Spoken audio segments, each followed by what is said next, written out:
Hello बच्चों, कैसे हैं आप सभी। मैं हूं आपका अपना डॉक्टर रवि और आज के लेक्चर में आप और हम मिलकर के बात करेंगे भाई वेक्टर्स की। तो यार वेक्टर का मतलब क्या होता है, सबसे पहले हम लोग डायरेक्ट टॉपिक पर आते हैं। याद रखना, नीट एग्जामिनेशन के लिए आपके पास जो वेक्टर होता है ना, जिसकी मैं बात कर रहा हूं, ये बड़ा इंपॉर्टेंट रोल प्ले करता है। बहुत सारे बच्चे इसमें फंस जाते हैं कि सर उन्हें ये नहीं पता स्केलर क्या होता है, उन्हें ये नहीं पता वेक्टर क्वांटिटी क्या होती है।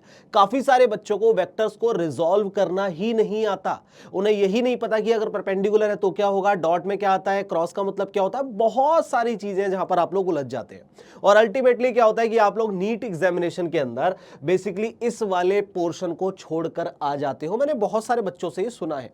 रेजोल्यूशन हो गया सर, ट्रायंगल लॉ आ गया सर, मान लो फॉर एग्जांपल। तो सर ट्रायंगल लॉ जब आ गया तो हमारे पास हमें पैरेललोग्राम लॉ की हमें क्या रिक्वायरमेंट पड़ी, या फिर पॉलीगन लॉ था हमारे पास, वो क्यों आया। अगर वो लोगों को डिनाई किया गया, मतलब वो जो दो लॉ थे हमारे पास, उन दोनों लॉज को उठा करके कुछ और लाया गया, तो उसके पीछे का रीजन क्या था। तो ये बहुत सारे क्वेश्चंस और डाउट्स रहते हैं बच्चों के मन में, एक एक करके क्लियर करते हैं।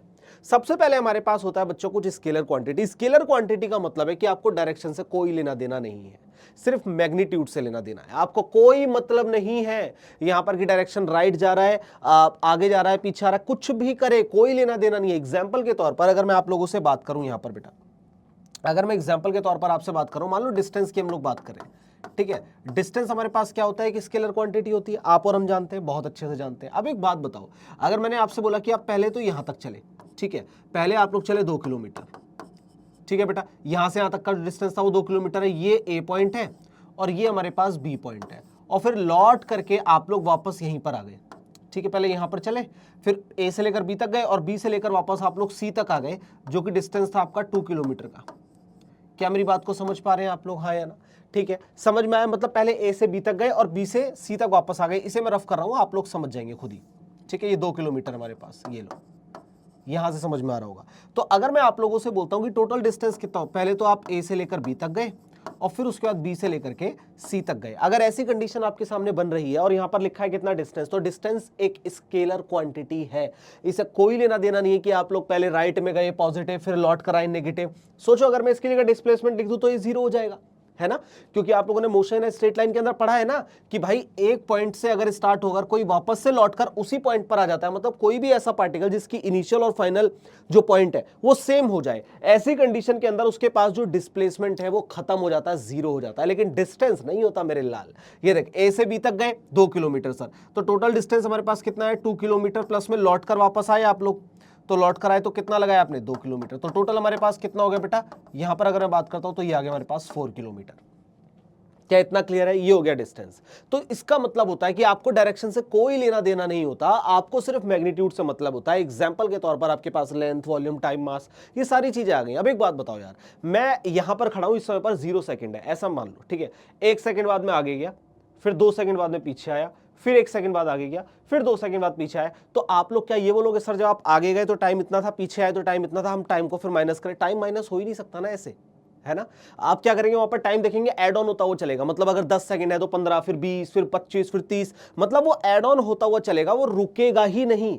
यही कंडीशन है हमारी आज की। क्या इतना क्लियर है, यही स्केलर क्वांटिटी हमें देखने को मिलती है। आई होप कि आपको बहुत अच्छे समझ में आया होगा। मैं पूरा ट्राई करूंगा, पूरी कोशिश मेरी ये रहेगी कि आपको बहुत इजी लैंग्वेज के अंदर मैं आपको चीजें समझा सकूं। नेक्स्ट हम लोग बात करते हैं बेटा वेक्टर क्वांटिटी। वेक्टर क्वांटिटी का मतलब क्या है, इसमें मैग्नीट्यूड के साथ साथ आप लोग डायरेक्शन को भी कंसीडर करते हैं। एग्जाम्पल के तौर पर अगर मैं आपको बताना चाहूं, यहां पर एग्जाम्पल के तौर पर आप लोग ये मान लीजिए कि आपके पास एक ब्लॉक है, ठीक है। एक ब्लॉक लेते हैं, हमने कहा कि भाई ये हमारे पास एक ब्लॉक है, ये लो, ये लीजिए सर, ये हमारे पास एक ब्लॉक आ गया। मैंने कहा ठीक है, परफेक्ट है, कोई दिक्कत वाली बात नहीं है। अब इस ब्लॉक के अंदर ना आपके पास दो तरफ से फोर्स लग रहा है, एक तो इधर की तरफ लग रहा है, ठीक है, ये लग रहा है मान लेते हैं 10 न्यूटन का फोर्स, और एक आपके पास यहां पर लग रहा है, ये लगता है मान लो 5 न्यूटन का फोर्स। अब अंदर वो कितने भी केजी का, इससे कोई फर्क नहीं पड़ता। हमने मान लिया कि अंदर वो m मास का है, हमारे पास m केजी का है, ठीक है। अब मुझे बताओ इसमें नेट फोर्स हमारे पास कितना हो जाएगा। अगर मैं आप लोगों से बात करूं तो हम अगर बात करें यहां पर, तो नेट फोर्स हमारे पास कितना होगा। नेट फोर्स आप लोग क्या बोलेंगे। अब देखो आप लोग नेट फोर्स के लिए क्या बात करेंगे बच्चा पार्टी, आप बोलेंगे सर 10 न्यूटन का फोर्स तो इधर से लग रहा है और 5 न्यूटन का फोर्स सर उधर से लग रहा है। तो क्या हो जाएगा यहां पर, 10 में से 10 न्यूटन माइनस कर लीजिए आप लोग कितना, 5 न्यूटन। तो क्या ये हमारे पास इक्विवेलेंट में 5 न्यूटन आ गया। और अगर डायरेक्शन की बात करी जाए तो आप लोग क्या बोलेंगे, टुवर्ड्स पॉजिटिव एक्स एक्सिस। तो आप लोग यहां पर क्या बोलेंगे बेटा, ये आप लोग बोलेंगे टुवर्ड्स, आप बोलेंगे राइट वर्ड, ऐसा लिख लो आप लोग।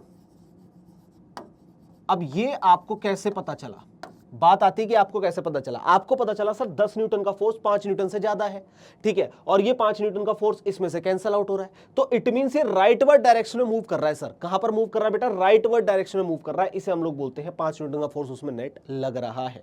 क्या इतनी सी बात आप लोगों को समझ में आ रही है, यस और नो में जवाब देना। क्लियर है। अब देखो यही हमारे पास वेलोसिटी, फोर्स, डिस्प्लेसमेंट में ऑलरेडी ले चुका हूं पिछले टर्म में। जब भी कोई पॉइंट हमारा स्टार्ट होता है एक पॉइंट से और लौट कर आ जाए, जैसे यहां पर हमने बात की डिस्टेंस हमारे पास क्या है, स्केलर क्वांटिटी। आपने देखा यहां पर आराम से इस पे एक बार निगाह मारिए, तो आप लोगों को यहां पर ये चीज समझ में आ गई कि भाई डिस्टेंस स्केलर क्वांटिटी है, डिस्प्लेसमेंट अगर लूंगा तो वो वेक्टर क्वांटिटी है। इसका मतलब वेक्टर क्वांटिटी में आप किस डायरेक्शन में जा रहे हैं वो भी इंपॉर्टेंट है, उतना ही। क्या इतना क्लियर है? Very good. आगे चलते हैं बेटा। अब हम बात करते हैं कि किसी भी वेक्टर को कैसे रिप्रेजेंट किया जाता है। आप मुझे एक बात बताओ, क्या आप सभी बच्चों को हमारे पास वेक्टर समझ में आ रहा है? थोड़ा बहुत समझ में आ रहा है। तो इसके सिंबल की बात कर लेते हैं बेटा। पहले अगर मैं आप लोगों से बात करता हूं, यहां पर भाई हमारे पास सिंबल होते हैं। इसके सिंबल का मतलब होता है कि अगर आपने एरो लगा दिया, मान लो अगर हम बात करें हमारे पास ये ए है, ठीक है, अभी हमारे पास बी है, ये अगर मैं बात कर रहा हूं ये हो गया हमारे पास वेक्टर। क्या हो गया बेटा? ये वेक्टर हो गया। जैसे ही आपने उसके ऊपर एरो लगा दिया, आप सी के ऊपर एरो लगाओ, आप एक्स के ऊपर एरो लगाओ, तो वो एरो का साइन जो है ना वही बता रहा है वेक्टर के लिए। क्या इतना क्लियर है?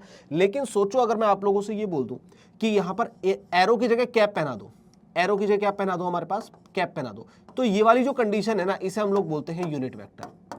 इसे हम लोग क्या बोलते हैं मेरे लाल? इसे हम लोग बोलते हैं यूनिट वेक्टर। बोलो क्या इतना क्लियर है? सिंपल सी चीज है। मैंने कहा भाई ये क्या है हमारे पास? ये वेक्टर है सर।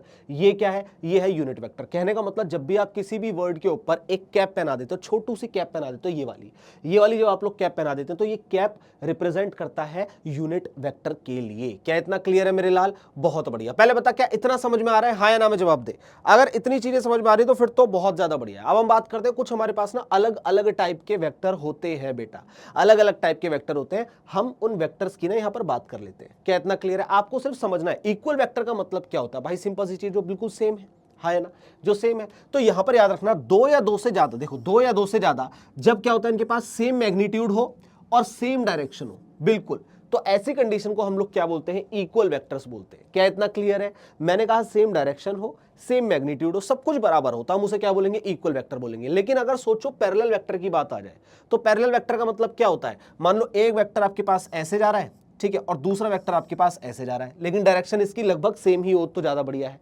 अदरवाइज ये एंटी पैरेलल कंडीशन में आ जाएगा, है ना। तो वही कह रहा है आपसे, देखो two vector are called parallel if they have same और एग्जैक्टली अपोजिट तो खैर मैं नहीं बोलूंगा यहां पर, लेकिन अपोजिट डायरेक्शन, ठीक है, बट देयर मैग्नीट्यूड यानी लेंथ वगैरह कैसी होनी चाहिए? सेम और डिफरेंट भी हो तो चलेगा, लेकिन हमारे पास क्या हो? ये पैरेलल हो एक दूसरे के, ठीक है। मान लो हमारे पास ये 5i दे रखा है, ठीक है, और ये 2i दे रखा है, तो क्या फर्क पड़ता है तो एक दूसरे के पैरेलल ना, ये इंपॉर्टेंट है, ठीक है। और डिटेल में जाएंगे तो पैरेलल का मतलब क्या हो जाता है हमारे पास? थीटा 0 हो जाता है ही नहीं, दोनों के बीच में एंगल ही नहीं है। क्लियर है? आगे चलते हैं। तो ये हमारे पास हुई पहली कंडीशन जिसकी हम बात कर रहे थे। ये देखो इसे एक बार हम लोग यहाँ पर ब्रैकेट में बंद कर देते हैं भाई। नेक्स्ट हमारे पास आ गया, ये लो इसे भी बंद कर देते हैं। इसके बाद जो हमारे पास आएगा उसे हम बोलते हैं बेटा अपोजिट और नेगेटिव या फिर एंटी पैरेलल। तो ये तो आपको समझ में आ गया होगा। बिल्कुल अपोजिट में चलते हैं। एक वेक्टर अगर हमारे पास यहाँ पर जा रहा है तो दूसरा वेक्टर हमारे पास यहाँ पर आएगा। सिंपल, अगर ए वेक्टर मेरा यहाँ जा रहा है तो बी वेक्टर मेरा यहां पर आना चाहिए, तो ये दूसरे क्या हो गए हमारे पास? एंटी पैरेलल हो गया, अपोजिट हो गया, ठीक है। ये देखो equal in magnitude but opposite direction, equal magnitude होना चाहिए बट अपोजिट डायरेक्शन होनी चाहिए। ऐसी कंडीशन को हम लोग नेगेटिव वेक्टर बोलते हैं। नेगेटिव मतलब अपोजिट में जा रहा है, इस वजह से बोलते हैं। और साथ में आप लोग इसे एंटी पैरेलल भी बोलते हैं और अपोजिट वेक्टर भी कंसिडर किया जाता है। पहले बताओ क्या इतनी बातें आप लोगों को समझ में आ रही है? क्या हाँ या ना में जवाब दो। क्या इतनी बातें आप लोगों को समझ में आ रही है? क्लियर है? देख मेरे लाल आराम से निगाह मार इस पे। आगे चलते हैं। नेक्स्ट आपसे पूछता है यूनिट वेक्टर। ये बड़ा इंपॉर्टेंट है, इसके ऊपर तो क्वेश्चन आता ही आता है। मैंने कहा इसके ऊपर क्वेश्चन आना ही आना है, ये कंफर्म है, ठीक है। यहां पर स्टार मार्क कर लो, ये बड़ा इंपॉर्टेंट है। अब इसके अंदर क्या होता है, मैंने आपको ना एक चीज बताई है। मैंने ये बोला था कि जब भी किसी के ऊपर कैप पहना दोगे तो वो यूनिट वेक्टर बन जाता है। लेकिन यूनिट वेक्टर का एक और टर्म समझिए आप लोग। यूनिट मतलब क्या हो गया? एक। इसका मतलब कोई भी ऐसी चीज जिसका मैग्नीट्यूड 1 हो जाए, कोई भी वेक्टर जिसका मैग्नीट्यूड 1 हो जाए, उसे भी हम लोग कंसीडर करते हैं यूनिट वेक्टर के अंदर। अब एग्जांपल के तौर पर आप लोग समझिए, मान लेते हैं कि मैंने आपसे कहा कि भाई ए वेक्टर है मेरे पास, ठीक है, ए वेक्टर है मेरे पास 2i प्लस का 3j माइनस का 2k। हमने एग्जांपल के तौर पे ले लिया कि ये हमारे पास एक वेक्टर है, ठीक है। अब मेरे से पूछ रहा है find the unit vector, find the unit vector of A. जो आपको ए दिया हुआ है उसका हमें क्या करना है, यहां पर यूनिट वेक्टर आइडेंटिफाई करना है। क्या इतना क्लियर है? और एक बात आप लोगों को यहां पर क्या याद रखनी है कि इसका जो हमारे पास मैग्नीट्यूड होगा ना, यूनिट मैग्नीट्यूड होगा, बिल्कुल इस चीज को याद रखना। इसका मैग्नीट्यूड हमारे पास कैसा होगा बेटा? सिर्फ 1 होगा, 1 ही आना चाहिए। अब ये हमारे पास आ गया। इसका ना एक छोटू सा फॉर्मूला होता है। एग्जाम्पल के तौर पर अगर मैं आपसे बात करूं कि ए कैप की बात हो रही है, तो ये हमारे लिए क्या होगा बेटा? ये होगा ए वेक्टर अपॉन में मॉड ऑफ ए वेक्टर। ठीक है, अब बच्चों के लिए क्या चीज इजी होती है, उन्हें ये तो पता है कि हाँ भाई ठीक है, चलो हमारे पास ये ए वेक्टर हमें दिया हुआ है, ये हमें फॉर्मूला पता चल गया कि कैप आपने पहना दी, यूनिट वेक्टर हो गया, मैग्नीट्यूड 1 हो गया, तो वो यूनिट वेक्टर को रिप्रेजेंट कर रहा है। अब बात सारी ये है कि भाई वेक्टर तो आपने बता दिया कि हमारे पास ये है, लेकिन सोचो अगर मैं इसके मॉड लगा दूं, मॉड में लगा दूं, तो मॉड कैसे निकल कर आएगा? सर ये हमारे पास दिया हुआ है, तो अब इसका एक बार सॉल्यूशन देख लेते हैं। तो अगर मैं आप लोगों से बात करता हूं कि मेरे को ए कैप चाहिए, ये चाहिए, तो मैं चाहता हूं भाई फॉर्मूले के अकॉर्डिंग ए वेक्टर अपॉन में मॉड ऑफ ए वेक्टर, ये होना चाहिए। अगर ये वाली कंडीशन आ जाएगी तो इट मींस कि हमारे पास सारी चीजें बिल्कुल डन है, कोई दिक्कत और आपत्ति है ही नहीं, परफेक्टली सारी चीजें रन कर रही हैं, कोई दिक्कत नहीं। अब ए वेक्टर के लिए तो आप लोग ये वाली लाइन को एज इट इज लिख देंगे ऊपर, लेकिन बात आती है कि मॉड ऑफ ए वेक्टर हमारा कैसे लिखा जाए। बात आती है मॉड ऑफ ए वेक्टर हमारा कैसे लिखा जाए। तो ऐसी कंडीशन के अंदर हमारे पास क्या होता है? देखो ए वेक्टर तो आपने लिख दिया ऊपर, ये लीजिए, ये आ गया हमारे पास, ठीक है। लेकिन जब भी आप किसी वेक्टर का मॉड निकालेंगे तो आप एक सिंपल सी चीज को याद रखना कि आपको क्या करना होता है? रूट लगाना।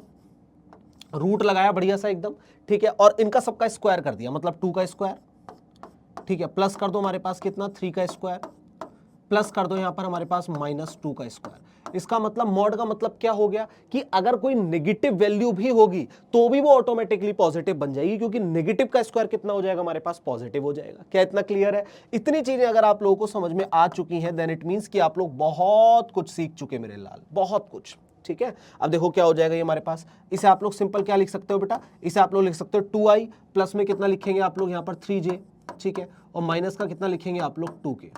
क्या इतना क्लियर है? अपॉन में कर लीजिए आप लोग यहाँ पर रूट में। रूट में क्या वैल्यू निकल कर आएगी? ये हो गया 4, 9 और ये 4, तो लिख लो 4 प्लस में 9 और प्लस में हो गया 4। तो हमारे पास कितना हो गया? ये 9, ये एक चला गया 13, 14, 15, 16, 17, रूट 17 हो जाएगा ये, अगर मैं सही हूं तो। हाँ, 8 दूनी 16 और 1 17, रूट ओवर 17। ये लीजिए, ये आपके पास आ गया आंसर। क्या इतना क्लियर है? आई होप कि आपको ये सारी चीजें यहां पर समझ में आई होंगी। क्या इतना क्लियर है? ये लो मेरे लाल, एक बार अच्छे से निगाह मारो इस पे, फिर हम लोग बात करेंगे आगे की।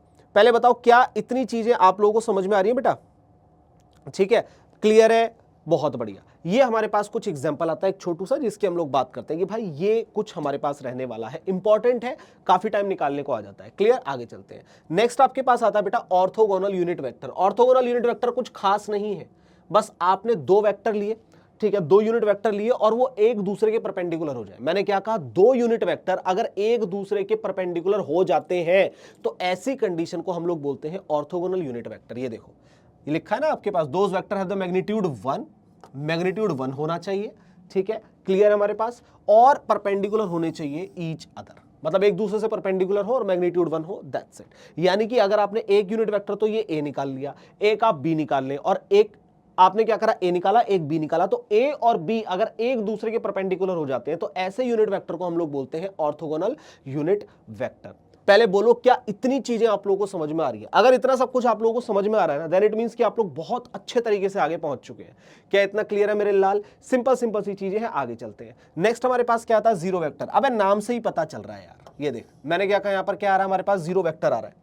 अब अगर जीरो वेक्टर आ रहा है तो मुझे नाम से ही पता चल रहा है कि क्या है यहाँ पर, हमारे पास कुछ भी नहीं है, मैग्नीट्यूड 0, खत्म, नल वेक्टर आप इसे बात करेंगे तो आप कहते हैं वेक्टर हैविंग अ 0 मैग्नीट्यूड, ठीक है, नो स्पेसिफिक डायरेक्शन, कोई डायरेक्शन। अबे जब मैं खड़ा हूं यहाँ पे, 0 वेलोसिटी है मेरी, मैं कहीं चल ही नहीं रहा, कोई स्पेसिफिक डायरेक्शन कैसे हो सकती है जब मैं कहीं पर मूव ही नहीं कर रहा हूं? तो ऐसी कंडीशन को हम लोग क्या बोलते हैं? जीरो वेक्टर बोलते हैं। एग्जाम्पल के तौर पर देख लो, velocity of particle at rest, मैं खड़ा हूं आराम से, 0 वेलोसिटी है मेरी, क्या दिक्कत है? क्या इतना क्लियर है? और position of the particle at origin, origin पे क्या, वो 0 0 पे खड़ा रहेगा, कोई दिक्कत ही नहीं, कहीं मूव ही नहीं कर रहा, एक जगह पर खड़ा हुआ है, सिंपल सी चीज।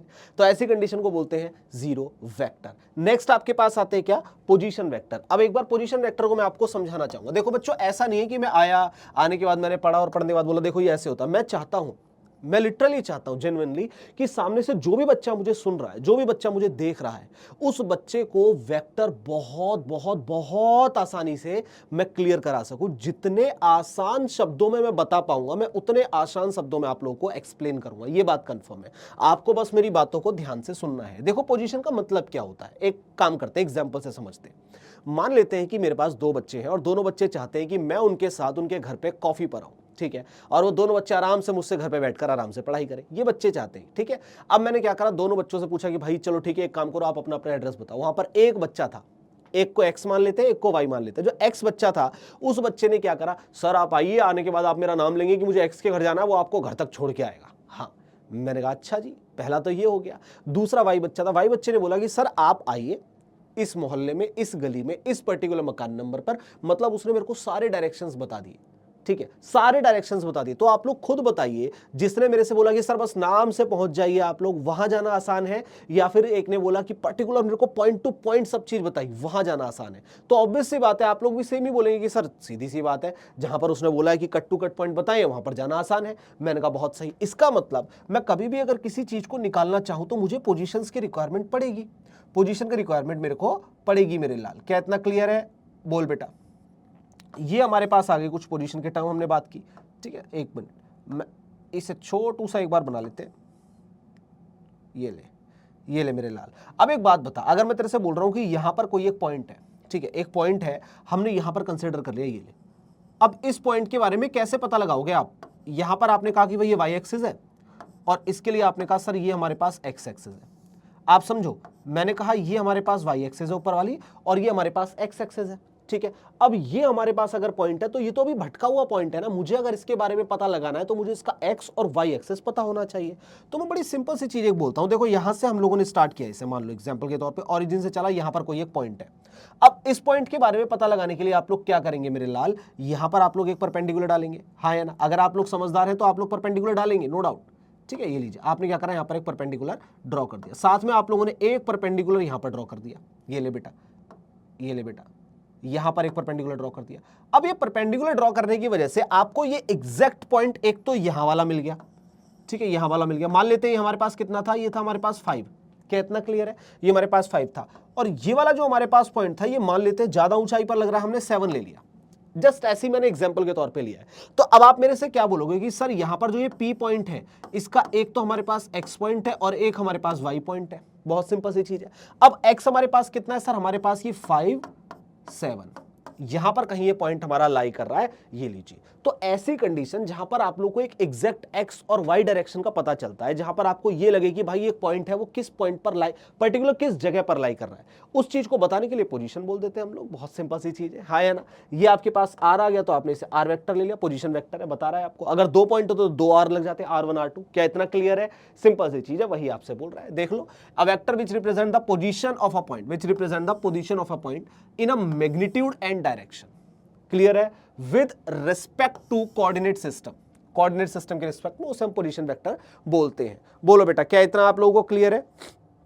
इतना क्लियर है मेरे लाल? अब हम चलते हैं आगे की तरफ, एक बार इसे देखिए बेटा। अब नेक्स्ट हमारे पास आता है axial vector. Axial vector is nothing, basically axial vector होता क्या है? एक्सियल वेक्टर एक ऐसा वेक्टर है जिसके डायरेक्शन हमेशा टुवर्ड्स द एक्सिस रहती है, तो मतलब सर्कुलर मोशन के अंदर आएगा। ये सिंपल सी चीज है भाई। अगर मैं आपसे बोल रहा हूं कहां पर आएगा ये आएगा मेरे लाल सर्कुलर मोशन में। क्या इतना क्लियर है? ये देखिए, अब अगर हम लोग बात करते हैं, N axial vector is a vector that represent rotation और एंगुलर मोशन, ठीक है, and its direction is given by the right hand thumb rule. अब राइट हैंड थंब रूल का मतलब क्या है? सपोज करो मेरा हाथ ये राइट हैंड है, ये ठीक है, क्लियर है। अब ऐसा मान लो मैं ऐसा बना रहा हूं, ऐसे बनाया मैंने सर्कल, ठीक है, क्लॉकवाइज है। क्लॉकवाइज मतलब क्या होगा? डायरेक्शन इनवर्ड हो गई, हाँ या ना? ठीक है, देखो क्लॉकवाइज है, क्लॉकवाइज डायरेक्शन क्या होगी बेटा? इनवर्ड हो गई। लेकिन सोचो अगर एंटी क्लॉकवाइज है, एंटी क्लॉकवाइज में क्या हो गया? आउटवर्ड हो गई। तो मेरे को ये राइट हैंड थंब रूल से ये पता चलता है कि जो डायरेक्शन है वो इनवर्ड है या आउटवर्ड है, इनवर्ड है या आउटवर्ड है। बहुत सिंपल सी चीज है, यही आप लोगों से बोल रहा है। क्या इतना क्लियर है? एग्जाम्पल आपके पास टॉर्क हो गया, एंगुलर मोमेंटम, एंगुलर वेलोसिटी। अब मैं कुल मिला के बात करूं, रोटेशन के अंदर ही देखने को मिलता है। क्लियर है? क्योंकि वहीं पे ऐसी कंडीशन आपके पास लाई करेगी ना, जहां पर आप किसी सर्कल के चारों ओर चक्कर काट रहे हैं, यूनिफॉर्म सर्कुलर मोशन है, नॉन यूनिफॉर्म सर्कुलर मोशन है, वहां पर चीजें पता चलती है। क्या इतना क्लियर मेरे लाल? एक बार यहां पर देखो, आपको सारी चीजें यहां पर क्रिस्टल क्लियर हो जाएंगी। कोई इसमें दिक्कत और आपत्ति आप लोगों को नहीं होने वाली। पहले बताओ क्या इतना क्लियर है बेटा? अगर इतना क्लियर है तो फिर तो बस बेस्ट ही बेस्ट है। बस ये याद रखना, along the axis of rotation. Clear है? अब टॉर्क आप लोग देखते हैं, बहुत सारे लड़के जानते हैं कि भाई जो टॉर्क होता है ना, ये बड़ा इंपॉर्टेंट होता है कार के अंदर। जब आप कार वगैरह परचेज करते हैं, टंग स्लिप, ठीक है, जब आप लोग बेसिकली कार वगैरह को परचेज करते हैं तो उस टाइम पर हमारे पास कंडीशन क्या बनती है कि आप टॉर्क चेक, भाई किसका ज्यादा टॉर्क है, वो तेज भागेगी गाड़ी, है ना? क्या होता है? फोर्स इंटू परपेंडिकुलर डिस्टेंस, वही तो होता है। तो उसी चीज की बात कर रहा है। क्लियर है? आगे आपके पास आता है कोप्लेनर वेक्टर। कोप्लेनर का मतलब क्या होता है भाई? सिंपल हमें पता चल रहा है कि जो एक प्लेन के अंदर हो। कोप्लेनर का मतलब क्या होता है हमारे पास? जो एक प्लेन के अंदर हमारे पास वेक्टर होते हैं उनकी बात करते हैं। क्या इतना क्लियर है? हाँ या ना? ये हमारे पास करने lie in the same plane. Simple सी चीज, मैंने क्या कहा? Lie in the same plane. ये देखो, lie in the same plane, simple सी चीज है। ये टू फ्री वेक्टर्स होते हैं ऑलवेज कोप्लेनर। दो फ्री वेक्टर है कहीं पर भी पड़े हुए, कोई दिक्कत वाली बात नहीं, सेम प्लेन के अंदर है, आ जाएगा। नेक्स्ट आपके पास आता है कोलीनियर वेक्टर। ये बहुत इंटरेस्टिंग है। कोलीनियर का मतलब क्या होता है भाई? कोलीनियर का मतलब क्या होता है मेरे लाल? जो एक ही लाइन के अंदर आते हो, स्ट्रेट लाइन के अंदर आते हो। पहले बताओ क्या इतना समझ पा रहे हो? मैं आपको एक छोटू से एग्जांपल से समझाता हूं। अब देखो एक बात बताओ, मान लेते हैं मैं एक चीज करता हूं, यहां पर हम लोग इसे कंसिडर करते हैं। मान लो हमने यहां पर एक स्ट्रेट लाइन को कंसिडर कर लिया। हमने एक स्ट्रेट लाइन कंसिडर कर ली 2, ये लीजिए, ठीक है, ये हमारे पास आ गया। अब मैं एग्जाम्पल ले रहा हूं, ये भी मेरे पास एग्जाम्पल है, ये भी मेरे पास एग्जाम्पल है। अब इस चीज को थोड़ा सा समझते रहना।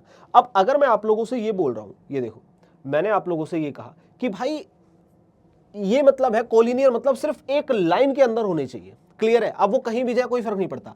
मान लो एक वेक्टर आपके पास तो ये रहा, दूसरा वेक्टर आपके पास ये रहा, ठीक है, ये लीजिए। अब ऐसे 3 4 मल्टीपल कितने भी हो, क्या फर्क पड़ता है? तो मैंने आपसे कहा कि भाई एक वेक्टर ये रहा, एक वेक्टर ये रहा, लेकिन दोनों के दोनों एक ही लाइन के अंदर ट्रेवल कर रहे हैं, कोलिनियर वेक्टर हो गए। एक और एग्जांपल से समझते हैं। एक वेक्टर आपके पास ये रहा, तो वहीं दूसरा वेक्टर आपके पास ये रहा, ठीक है, ये देखिए, ये हो गया हमारे पास ए वेक्टर। अब की बार जो बी वेक्टर है उसकी जो डायरेक्शन है वो अपोजिट हो गई, ठीक है। अब सोचने वाली बात यह है, ऊपर देखिए आप लोग, ऊपर दोनों एक लाइन में थे, एक साथ जा रहे थे, अपोजिट में जा रहे थे। अपोजिट जाएं, साथ जाएं, कोई लेना देना नहीं है। लेना देना सिर्फ एक ही चीज से, और वो क्या मेरे लाल? और वो है कि दोनों एक लाइन में होने चाहिए। चाहे एक हो, दो हो, तीन हो, चार हो, कोई फर्क नहीं पड़ता, बस इनका एक लाइन में रहना इंपॉर्टेंट है। तो ऐसी कंडीशन को हम लोग क्या बोलते हैं? कोलिनियर वेक्टर बोलते हैं। देखो, vector which are expressed along same straight line and are parallel और एंटी पैरेलल। कैसी भी कंडीशन हो, पैरेलल हो, एंटी पैरेलल हो, कोई लेना देना नहीं है इस चीज से, बस सेम स्ट्रेट लाइन के अंदर आना चाहिए। तो ऐसी कंडीशन को हम लोग कोलिनियर वेक्टर बोलते हैं। क्लियर? आगे चलते हैं। अब आप लोगों ने यहां पर क्या करा? सारे के सारे टाइप्स ऑफ वेक्टर को बहुत अच्छे से समझ लिया। आई होप कि मैं आपको बहुत सिंपल तरीके से वेक्टर्स जैसी चीजों को समझा पा रहा हूंगा, ठीक है। आप लोग अगर इस चीज को समझ चुके ना, तो नो डाउट कि आप लोग बहुत अच्छे से क्वेश्चंस को तोड़फोड़ मचा देंगे क्वेश्चंस में। सिंपल सी चीज। क्लियर? वेरी गुड मेरे लाल। अगली बात करते हैं हम लोग, कुछ हमारे पास मैथमेटिकल ऑपरेशंस होते हैं। वेक्टर के साथ आप क्या क्या चीजें कर सकते हैं? आप एडिशन कर सकते हैं वेक्टर का, आप वेक्टर का सब्ट्रैक्शन कर सकते हैं, आप वेक्टर्स का मल्टीप्लिकेशन कर सकते हैं। क्या इतना क्लियर है? डिवाइड नहीं कर सकते, ठीक है। यहां पर आप लोग इन सारी चीजों को परफॉर्म कर सकते हैं। आप एडिशन कर सकते हैं, सब्ट्रैक्शन कर सकते हैं, मल्टीप्लिकेशन कर सकते हैं। तो ये हमारे पास कुछ एक कंडीशंस होती है जिनकी हम लोग बात करते हैं, मैथमेटिकल ऑपरेशंस ऑफ वेक्टर। अब एडिशन करेंगे तो हमारे पास क्या आएगा? हमारे पास ट्रायंगल लॉ आएगा, पॉलीगन लॉ आएगा और पैरेललोग्राम लॉ आएगा, जिसे हमने देखा, ठीक है। सब्ट्रैक्शन करेंगे तो कुछ नहीं, हमारे पास उसी का एक फॉर्मेट निकल कर आ गया। और अगर मैं बात करता हूं मल्टीप्लिकेशन, तो हमारे पास क्या आता है? एक आता है डॉट प्रोडक्ट, एक आता है क्रॉस प्रोडक्ट। तो अगर हम लोग यहां पर सिंपल तरीके से समझना भी चाहे तो मैं आप लोगों को एक चीज ये बोल सकता हूं कि भाई ये हमारे पास क्या है, ठीक है, और एक हमारे पास ये है और एक हमारे पास ये है। तीन चीज आती है इसके अंदर। एडिशन हमारे पास किस तरीके से हो सकता है बेटा? एक होता है हमारे पास ट्रायंगल लॉ, कि इतना क्लियर है मेरे लाल? एक होता है ट्रायंगल लॉ, और दूसरा क्या होता है हमारे पास सर? Polygon law. फिर एक होता है हमारे पास क्या? Polygon law. और एक हमारे पास और क्या होता है हमारे पास? बताओ बेटा। ये होता है पैरेललोग्राम लॉ। Parallelogram law. क्या इतना क्लियर है? हाँ या ना? सिंपल सी चीज है। अब अगर मैं बात करूं मल्टीप्लिकेशन ऑफ वेक्टर, हमारे पास दो चीज की होती है। एक होता है हमारे पास क्या? डॉट प्रोडक्ट, और एक हमारे पास होता है क्रॉस प्रोडक्ट। एक हमारे पास क्या होता है? Cross product. थोड़ी सी अगर मैं हिंट देना चाहूं आप लोगों को, तो यहां पर हमारे पास कंडीशन क्या होती है मेरे लाल? अगर हम लोग ध्यान से समझे थोड़ा सा कि क्रॉस और डॉट में हमारे पास क्या अंतर होता है, तो भाई डॉट प्रोडक्ट का मतलब क्या होता है? जिसमें डॉट लगा हो, ठीक है। चलिए, जैसे ए वेक्टर डॉट में बी वेक्टर। अगर मैं इसे हटाना चाहूंगा तो डॉट जब भी हटता है हमारे पास कॉस आता है, ठीक है, तो ये क्या हो जाएगा हमारे पास, इसे आप लोग लिख सकते हैं A B cos theta, A B cos theta, ठीक है। अभी उसके हम लोग कुछ एग्जांपल्स देखेंगे, क्वेश्चंस को सॉल्व करेंगे। क्लियर है मेरे लाल? क्रॉस प्रोडक्ट का मतलब क्या होता है सर, ये हमारे पास क्रॉस लगाओ, मल्टीप्लीकेशन का साइन हो, सिंपल सी चीज है। ए वेक्टर क्रॉस में हमारे पास क्या हो गया, बी वेक्टर, और अगर क्रॉस हटता है तो हमारे पास क्या आता है, साइन थीटा आता है, तो इसे हम लोग बोलते हैं ए बी साइन थीटा। क्या इतना क्लियर है आप लोगों को? बस ये दो चीजें हम लोगों को यहां पर समझनी है। अब सब्ट्रैक्शन तो बहुत सिंपल है, ऐसे ही हो जाता है डायरेक्ट, कोई दिक्कत वाली बात नहीं। अब सोचने वाली बात ये है कि सर जब हमारे पास ट्रायंगल लॉ आ चुका था, फिर उसके बाद पॉलीगन लॉ क्यों आया? चलो अगर ये दोनों आ भी गए थे तो हमें तीसरे लॉ की जरूरत क्या पड़ी? ये सारे डाउट्स रहते हैं बच्चे को, तो ये सारे के सारे डाउट्स ना मैं आपको आज की क्लास के अंदर बिल्कुल बाइंड अप करके भेजूंगा, बिल्कुल टेंशन नहीं लेना। जितनी चीजें मैं यहां पर कराऊं बस उसे एक बार अगर आप लोग समझ गए ना तो काम आपका डन हो जाएगा। अब एक चीज को समझिए, सबसे पहले ट्रायंगल लॉ आया, ट्रायंगल लॉ आया, ठीक है, ट्रायंगल लॉ आने के बाद हमारे पास दो वेक्टर हम यूज कर पा रहे थे। अब आपको इन सारी चीजों से पहले बहुत ज्यादा जरूरत है ये समझने की कि एक या फिर दो, मान लेते हैं दो वेक्टर हमारे पास है, दो वेक्टर के बीच में एंगल बनता कैसे है। सबसे बड़ा क्वेश्चन बच्चों का ये रहना चाहिए कि भाई हमने बात कर ली कि ठीक है हमारे पास दो एंगल हमारे पास प्रेजेंट है, कोई दिक्कत वाली बात नहीं, हाँ ठीक है दो एंगल है सर, कोई दिक्कत नहीं। ये दो वेक्टर या फिर दो एंगल या तीन एंगल कुछ भी हमारे पास है, या दो वेक्टर के बीच में एंगल फॉर्म कैसे होता है, ऐसा कौन सा क्राइटेरिया जिसके बिहाफ पर उसमें एंगल बनाया जाता है। पहले आप इस चीज को एक बार देखिए, फिर हम लोग बात करते हैं आगे की। बोल मेरे लाल, क्या इतना क्लियर है? हाँ या ना? पहले हम लोग आगे चलते हैं, अब धीरे धीरे चीजों को समझते हैं। अब हमारे पास आता है एडिशन ऑफ वेक्टर। अब वेक्टर को ऐड करने के दो तरीके हो सकते हैं, या तो वो दोनों सेम लाइन में हो या फिर अपोजिट लाइन में हो। मैं एक एग्जांपल के तौर पर यहां पर ले लेता हूं, ये देखिए मैंने कहा एग्जाम्पल यहां पर अगर मैं लेना चाहूं, इसने कहा है कि आर इन सेम डायरेक्शन। जब दो वेक्टर आपके सेम डायरेक्शन में हो तब आप कैसे ऐड करेंगे? मान लेते हैं आपने कहा कि ये ए वेक्टर है, ठीक है, और ये हमारे पास क्या है हमारे पास, और दूसरा हमारे पास है ये बी वेक्टर, ये देखो। तो ऐसी कंडीशन में जब आप वेक्टर एडिशन करेंगे आपके पास जो फाइनल रिजल्ट बनेगा उसे हम लोग क्या बोलेंगे, वो होगा ए वेक्टर प्लस में बी वेक्टर। बहुत सिंपल सी चीज है, हाँ या ना? लेकिन सोचो अगर ये दोनों एक दूसरे के अपोजिट डायरेक्शन में चले गए तो क्या होगा हमारे पास, अपोजिट डायरेक्शन में, ये ले मेरे लाल, क्लियर है? अब एक कंडीशन में तो यहां पर चला गया ये हो गया ए वेक्टर। अब आपने दूसरे वाले को यहां पर कंसीडर कर लो, ये हो गया हमारे पास क्या, बी वेक्टर। अब अगर आप लोग यहां पर ध्यान से समझ पाए तो आपको एक चीज समझ में आ जाएगी कि भाई ए वाला तो पॉजिटिव एक्स एक्सेस के अंदर जा रहा है, तो वहीं पर बी वाला जो वेक्टर है वो उसके अपोजिट में आ रहा है, यानी कि नेगेटिव एक्स एक्सेस। तो ऐसी कंडीशन में जो हमारे पास वेक्टर बनेगा वो होगा ए वेक्टर प्लस कर लीजिए आप लोग माइनस को बी वेक्टर कर लीजिए। तो ऐसी कंडीशन में जो आपके पास निकल कर आएगा वो क्या आएगा, ए वेक्टर माइनस में बी वेक्टर। ये ले मेरे लाल, ये हमारे पास यहां पर निकल कर आ जाएगा। क्या इतना क्लियर है? ये इंपॉर्टेंट है चीजें कि भाई अगर आपने अपोजिट डायरेक्शन में लिया तो हो तो अब भी प्लस रहा है, लेकिन जो हमारे पास वेक्टर है वो माइनस वाला है। क्या इतना क्लियर है? अगर इतना क्लियर है एक बार यहां पर देखिए, फिर हम बात करेंगे आगे की। तो यहां तक आप लोगों ने सीख लिया होगा। अब सबसे इंपॉर्टेंट चीज आती है कि अगर हमारे पास दो वेक्टर है तो उनके बीच में थीटा एंगल कैसे फॉर्म होगा, तो उसे एक बार सीखते हैं। मान लेते हैं कि आपके पास एक वेक्टर है जो कि कुछ इस डायरेक्शन के अंदर मूव कर रहा है, सिंपल सी चीज हम लोगों ने ले ली, ठीक है। अब जब भी आपके पास कुछ ऐसा वेक्टर आएगा, पहले तो मैं इसे आपको थोड़ा सा एक चीज करके दिखाता हूं। यहां पर हमारे पास क्या चीज इंपॉर्टेंट है, देखिए इसे ना एक काम करते हैं, पहले लिख लेते हैं इसके बारे में थोड़ा सा। अगर मैं इस वाले पॉइंट की बात करता हूं, ये होता हमारे पास हेड। क्या इतना क्लियर है मेरे लाल? ये होता है हेड। अगर मैं इसकी बात करता हूं, ये होता है हमारे पास टेल, ठीक है। हमारे पास एक हेड होता है और एक होता है हमारे पास टेल, ये हम बात करते हैं इसकी। अब अगर आपको कोई भी कंडीशन ऐसी दी है जहां पर आपको एक वेक्टर ऐसे दिया हुआ है, ठीक है, और दूसरा वेक्टर आपको कुछ इस डायरेक्शन में ऐसे दिया हुआ है, इसके कलर को थोड़ा सा चेंज कर लेंगे। ये लीजिए, हमने ऐसा मान लिया ये दो वेक्टर है आपके पास, इसे हमने माना क्या भाई, इसे हमने माना यहां पर बी वेक्टर, और इसे जो हम लोग मान रहे हैं ये हो गया हमारे पास ए वेक्टर। क्या इतना क्लियर है? ये हमारे पास दो वेक्टर यहां पर गिवन है। अब आपसे पूछा जाए कि इनके बीच में थीटा एंगल क्या बनेगा, तो बहुत सारे बच्चे जो बहुत भयंकर गलती करते हैं वो क्या करते हैं वो मैं आपको बताता हूं। वो लोग यहां पर इस तरह से एंगल बनाते हैं कि सर ये बन गया इन दोनों के बीच में एंगल, ये बिल्कुल गलत है। आपको सबसे पहले क्या करना होगा बेटा, ये देखिए, आपको सबसे पहले यहां पर क्या करना होगा, आपको इस वाली लाइन को आगे खींचना होगा, इस वाली लाइन को आगे खींचना होगा, सिंपल सी चीज। ये देखिए अब आपने क्या करा, अगर मैं इसे थोड़ा सा आगे की तरफ खींच करके ले आऊं, वापस से देखो, अगर मैं इसे थोड़ा सा आगे की तरफ खींच करके ले आऊं तो क्या हमारे पास ये वाली जो सिचुएशन है वो कुछ ऐसी बन जाएगी। देखो ये जो हमारे पास सिचुएशन है, अगर मैं इसे यहां पर चलिए नया बना लेते हैं, कोई दिक्कत नहीं, मैं यहां पर इस तरीके से ला रहा हूं, ठीक है, ये हमारे पास एक कंडीशन आ गई। और दूसरी कंडीशन के लिए मैंने बोला कि भाई मैं इसे खींच करके यहां पर ले आया, ये लीजिए, ये मेरे पास कंडीशन आ गई। तो अब ऐसे सिचुएशन के अंदर जो हमारे पास ये वाला एंगल बनेगा ना, ये होगा हमारा थीटा। क्लियर है, समझ में आ रहा है? ये हमारे पास वापस से देखिए, ये हमारे पास क्या है बेटा, ये ए वेक्टर है, ठीक है, और ये मेरे पास क्या है, ये मेरे पास बी वेक्टर है। ये देखो, अब इनके बीच में जो एंगल बन रहा है उसे हमने कंसिडर करा है थीटा। इसका मतलब ये हो गया कि जब भी आपको दो वेक्टर के बीच में एंगल बनाना है तो उनकी टेल और टेल आपस में जुड़ी होनी चाहिए। बोलो क्या इतना समझ में आ रहा है? तो मैं यहां पर आप लोगों को एक नोट लिखवा देता हूं छोटू सा, और नोट के अंदर मैं आपको सिर्फ एक ही चीज लिखवाऊंगा कि दो वेक्टर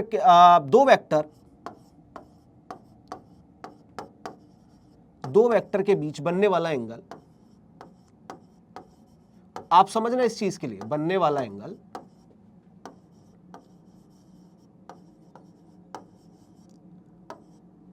सिर्फ तभी पॉसिबल होगा, सिर्फ तभी पॉसिबल होगा जब आप देखिए, जब vectors tail to tail connected हो, टेल टू टेल कनेक्टेड हो। ठीक है, ये देखिए, टेल टू टेल कनेक्टेड हो। ये हमारे पास एक बहुत इंपॉर्टेंट और प्यारा सा नोट आ जाता है। अब इसका मतलब आप लोग कभी भी कंफ्यूज नहीं होंगे। देखो बच्चों, अगर आपके पास एंगल यहां पर है तो आप इसे खींच कर आगे लाएंगे तब आपको थीटा दिखेगा, हाँ या ना? बोल मेरे लाल, क्या इतना क्लियर है? ये चीजें हर जगह पर नहीं बताई जाती और बच्चा यहां पर कंफ्यूज हो जाता है। बच्चे को लगता है भाई ये रहा थीटा एंगल इनके बीच में बनने वाला, जो कि गलत है, बिल्कुल गलत है। आप पहले क्या करेंगे, टेल इसकी और दूसरे वेक्टर को आगे खींच कर लाओ और उसकी टेल मिलाओ। ठीक है, ये हमारे पास सिचुएशन आती है, तब जाकर के आगे का काम होता है। पहले बोलो क्या इतना क्लियर है मेरे लाल? बोल बेटा, अगर इतनी चीजें क्लियर हैं तो फिर हम लोग आगे की तरफ मूव कर सकते हैं विदाउट एनी इफ और बट। अब हम बात करते हैं आगे। अब हमारे पास ज्योमेट्रिकल मेथड आ गया, एडिशन मेथड। मैंने आपसे कहा था 3 मेथड हमारे पास आते हैं। कौन कौन से होते हैं? ट्रायंगल, पॉलीगन और पैरेललोग्राम लॉ। सबसे पहले क्या करा गया कि दो वेक्टर को लिया गया, और लेने के बाद क्या किया गया, देखो यहां पर ये तो पॉलीगन है, हम लोग पहले ट्रायंगल की बात कर रहे थे, पढ़ लेंगे, लेकिन पहले मैं आपको डायरेक्ट एग्जांपल के ऊपर लेकर के चलता हूं। तो ये बोला गया कि भाई हमारे पास एक वेक्टर यहां पर है, ठीक है, और दूसरा वेक्टर हमारे पास अगर कोई यहां पर है, ऐसी कंडीशन हमारे पास दी हुई थी। ठीक है, अब ऐसी कंडीशन के अंदर आपने ये बोल दिया कि भाई बीच में अगर हमारे पास हम इसे खींच करके आगे ले जाए, ठीक है, ये लीजिए हम आगे ले गए तो ये हमारे पास वेक्टर उठकर आ गया, तो ये बन गया हमारे पास क्या, थीटा। ये ए वेक्टर हो गया और ये हो गया हमारे पास क्या, बी वेक्टर हो गया। क्या इतना क्लियर है? अब ये बोला गया कि भाई जब भी ऐसी सिचुएशन आपके पास आएगी तो आप पहले वाले के टेल से उठा करके दूसरे वाले के हेड तक जब मिला दोगे, वेक्टर ए से वेक्टर बी तक जब आप मिला दोगे, तो यहां पर जो बनेगा ये होगा रिजल्टेंट। ये क्या बनेगा भाई? ये होगा रिजल्टेंट। ये रिजल्टेंट देगा, यानी कि ऐड आप कर लेंगे वो आपके पास निकल कर आ जाएगा। रिजल्टेंट मतलब क्या हुआ, ए वेक्टर प्लस में बी वेक्टर, ये बोला गया। सिंपल सी चीज थी। उन्होंने कहा कि भाई हमारे पास ये कुछ कंडीशन है, अगर हम ए वेक्टर, एक की हमने क्या करा, एक का टेल लिया और हेड लिया, और दूसरे वाले वेक्टर को उसके हेड के साथ टेल को मिला दिया और आगे हमने ऐड ऑन कर दिया उसमें, तो पहले वाले से लेकर एक लाइन को ड्रॉ कर लो उसके दूसरे वाले के हेड तक, तो ये जो रिजल्टेंट आपको मिलेगा ना, ये आपको एडिशन बताएगा, यानी दोनों वेक्टर का सम होते हुए आपको यहां पर नजर आएगा, आपको यहां पर नजर आता हुआ दिखेगा। ये हमारे लिए यहां पर उन्होंने एक मेन पॉइंट बोला था। अब लेकिन दिक्कत क्या है, आप एक बात बताओ, क्या ये हर एंगल में पॉसिबल है? चलो अभी तो ऐसा है, अब मैंने अगर वेक्टर को ऐसा कर दिया तो ये लो, अब मैं थोड़ा सा और अलग कर देता हूं, ये लो, मैं ऐसा कर देता हूं, ये ले, अब इसे और आगे खींच के ले जाऊंगा यहां तक, ठीक है, तो ये तो थीटा चेंज हो गया, लेकिन ये तो अब भी ये कह रहा है कि भाई ये हमारे पास मैच करोगे हो जाएगा। और सपोज करो मैं थीटा को और चेंज कर दूं तो थीटा चेंज होता रहेगा, तो रिजल्टेंट चेंज होता रहेगा, लेकिन इनके अकॉर्डिंग ये चीजें फिक्स हो जाएंगी। मेरी बात को समझो, मैंने बोला ए वेक्टर हमारे पास 3 है, कितना बेटा, 3 है, तो हमने कहा भैया ए वेक्टर हमारे पास कितना है, 3 है, और बी वेक्टर हमारे पास क्या है, 5 है, तो 5 और 3 8। इसका मतलब आप इन दोनों वेक्टर को कैसे भी रखो, इनका रिजल्टेंट हमेशा 8 आएगा, लेकिन ये तो पॉसिबल ही नहीं है ना, थीटा भी तो चेंज हो रहा है, उस पर भी तो इंपैक्ट डलेगा। इसी वजह से ट्रायंगल लॉ को यहां से उठाकर बाहर फेंक दिया गया और कहा गया कि आप वैलिड नहीं हो पाएंगे, क्योंकि आप दो वेक्टर के ऊपर जा नहीं पा रहे हैं और आप हर एक एंगल के बारे में बात कर नहीं पा रहे हैं। बोलो क्या इतना क्लियर है, हाँ या ना? लेकिन इतना ही नहीं हुआ, इसके अंदर ना 3 स्पेशल केसेस निकल करके आते हैं। अगर मैं बात करता हूं आप लोगों से, तो ये जो स्पेशल केसेस आपके पास होते हैं, अगर हम लोग बात करें, उन्होंने कहा ये वैलिड है, नो डाउट, ये ठीक आंसर दे देगा, लेकिन सिर्फ 3 जगहों पर। तो पूछा गया कौन सी? पहला, जब आपके पास theta is equal to 0 degree हो। भाई जब थीटा 0 हो जाएगा, एंगल फॉर्म होने वाला हमारे पास 0 हो जाएगा, तो ऐसी कंडीशन के अंदर हमें दिक्कत ही नहीं है, आप कैसे भी रख लो, उसे क्या प्रॉब्लम है। दूसरी कंडीशन, जब आपके पास ये जो थीटा है ना, ये वाला थीटा, ये आपके पास हो जाएगा पाई। क्या इतना क्लियर है? पाई मतलब 180 डिग्री पर जब हो जाए। और तीसरी कंडीशन बोला गया हमारे पास, जब ये कंडीशन हो जाएगी पाई बाय 2, ये लो पाई बाय 2। ये तीन कंडीशन ऐसी है सर जहां पर हम इजीली ये बोल सकते हैं कि ये सारी की सारी चीजें हमारे पास वैलिड है। अब उन्होंने बोला कि कैसे, हमें थोड़ा सा प्रूफ तो दो, तो हमने कहा बहुत बढ़िया, आराम से दे देंगे प्रूफ, क्या दिक्कत है। मान लेते हैं हमारे पास एक वेक्टर ऐसा है और बी वेक्टर ऐसा है, ठीक है। तो हम लोगों ने बोला कोई दिक्कत वाली बात नहीं है सर, ये आपके पास कितना हो गया, ए वेक्टर हो गया, ये हमारे पास कितना हो गया, बी वेक्टर हो गया। तो पहले वाले से दूसरे वाले तक मिलाना था, पहले वाले से दूसरे वाले तक मिलाना था, तो हमने कहा ये हो गया हमारे पास ए प्लस बी। अब सोचो, एक बात बताओ, ये हो गया हमारे पास क्या, रिजल्टेंट। अब एक बात बताओ, अगर आप इस लाइन को थोड़ा सा और लेंथ में बढ़ा देते तो भी कोई दिक्कत नहीं होगी, थीटा तो हमारे पास क्या है, सिंपल सी चीज है। क्या इतना क्लियर है? पहले ये बताओ क्या यहां तक आप लोगों को समझ में आ रहा है? फिर मैं आप लोगों के साथ एक एक कंडीशन को डिस्क्राइब करते हुए आगे बढ़ूंगा। क्या इतना क्लियर है मेरे लाल? पहले बोल। दूसरी कंडीशन में बोला है कि मान लो हमारे पास जो वी वेक्टर है वो यहां पर है और ए वेक्टर हमारे पास यहां कहीं आ गया, ठीक है। तो हमारे पास जो रिजल्टेंट है वो पहले वाले की टेल से निकाल करके हम दूसरे वाले तक ले आएंगे, हाँ या ना। तो ये हमारे पास क्या हो जाएगा बेटा, रिजल्टेंट हो जाएगा। ये हमारे पास बी वेक्टर है, ये हमारे पास ए वेक्टर है। तो अगर मैं बात करता हूं यहां पर रिजल्टेंट की, तो रिजल्टेंट आपके पास क्या हो जाएगा, ए वेक्टर में से माइनस कर लेते हैं हम लोग बी वेक्टर के लिए। बोल बेटा, क्या इतना क्लियर है, हाँ या ना। ये देख, ये हमारे पास आगे निकल गया, ये दूसरा केस बना। बोलो बेटा, पहले बताओ क्या इतना आप लोगों को समझ में आ रहा है या फिर नहीं? क्या इतना क्लियर? अब ये तो और भी ज्यादा सिंपल है। ये बोला गया कि सर एक हमारे पास वेक्टर ऐसा है और एक ऐसा है, तो दोनों के बीच में एंगल बन गया हमारे पास 90 डिग्री। ये इनका कहना था। इन्होंने कहा सर कुछ नहीं करना, यहां से यहां तक मिला दो, ये रिजल्टेंट हो जाएगा। तो मैंने कहा ले बेटा, इसे भी मिला दिया, ये ए हो गया, ये हमारे पास बी हो गया, ठीक है। ये लीजिए, ये हमारे पास क्या हो गया मेरे लाल, बी हो गया, ये आर हो गया। अब आर जो यहां से निकल कर आएगा, पाइथागोरस लगा लीजिए आप लोग, ए स्क्वायर प्लस में बी स्क्वायर। तो मतलब सिर्फ ये तीन केसेस के लिए ही वैलिड था, अदरवाइज ये किसी और केस में फिट हो ही नहीं रहा था। जैसे ही आप थीटा को हटा करके यहां पर 50 डिग्री या फिर 60 डिग्री 75 डिग्री कुछ भी कर रहे थे, 45 डिग्री 90 कुछ भी कर रहे थे, वो नहीं आ रहा था। लेकिन जब थीटा 0 था, 180 था, 90 था, सिर्फ तभी वैलिड हो पा रहा था, क्योंकि उस टाइम पर जो थीटा है ना, वो एक सुटेबल कंडीशन के अंदर लाई कर रहा था और वहां पर प्रॉब्लम नहीं आ रही थी। तो बोला गया कि यार अगर इतना सब कुछ देखने को मिल रहा है हमें और यहां पर ये कंडीशन आ रही है, तो फिर तो ट्रायंगल लॉ वैलिड हो ही नहीं पाएगा। तो उन्होंने कहा एक काम करते हैं, अब ट्रायंगल लॉ को रिप्लेस करने का समय आ चुका है। उसके बाद आया था polygon law of vector addition. ये उससे भी ज्यादा धुरंधर था भाई। पहले इसे देख लो आप लोग, यहां पर यही लिखा हुआ है, आप लोग आराम से इसे पढ़ लीजिए। देखो, कहता है when two vector of same types represented in a magnitude and direction by two sides of triangle taken in a certain order, clockwise और एंटी क्लॉकवाइज, कोई फर्क नहीं पड़ता, then their resultant vector is represented in magnitude and direction by the third side of triangle taken in opposite direction। कितनी भयंकर सी अंग्रेजी लिखी, आप इसे समझो। क्या इतना क्लियर है? अब इन्हीं सब चीजों के चलते हुए हमारे पास एक और वेक्टर आता है जिसे हम बोलते हैं पॉलीगन लॉ ऑफ वेक्टर। उन्होंने कहा कि ये देखो, तुम्हारा तो बस दो वेक्टर तक वैलिड था भाई, ट्रायंगल लॉ सिर्फ दो वेक्टर तक ही तो वैलिड था, तीन पे हो ही नहीं पा रहा था। तो उन्होंने कहा अब मैं पॉलीगन लॉ लेकर आऊंगा। पूछा गया अच्छा पॉलीगन लॉ में ऐसा क्या खास कर लेंगे? कह रहे देखो मैं बताता हूं आपको। सबसे पहले हमने मान लिया कि ये हमारे पास कोई एक ए वेक्टर है, बोले ठीक है। फिर सर उसके बाद हमने क्या करा, ये हमारे पास आया कुछ बी वेक्टर, कलर को चेंज करते रहेंगे, ठीक है। ये हमारे पास आया बी वेक्टर, मैंने कहा ठीक है, बहुत ही बढ़िया, मजेदार। उन्होंने कहा सर ये देखिए, ये हमारे पास कुछ आया सी वेक्टर, हमने कंसिडर कर लिया। मैंने ठीक है, ये भी अच्छा लग रहा है, कोई दिक्कत नहीं है। सर ये देखिए, ये हमारे पास आया डी वेक्टर, मैंने कहा ओहो ये भी बढ़िया है, इसमें भी कोई आपत्ति मुझे नहीं है। उन्होंने कहा सर ये हमारे पास आया एफ वेक्टर, ये ले मेरे लाल। उन्होंने कहा सर ये देखिए, ये भी एक्सेप्ट कीजिए। मैंने कहा चलो ठीक है। कह रहे अब इन सबका ना नेमिंग कर दो, आप नेमिंग कर दो सर। देखो 1 2 3 4 5।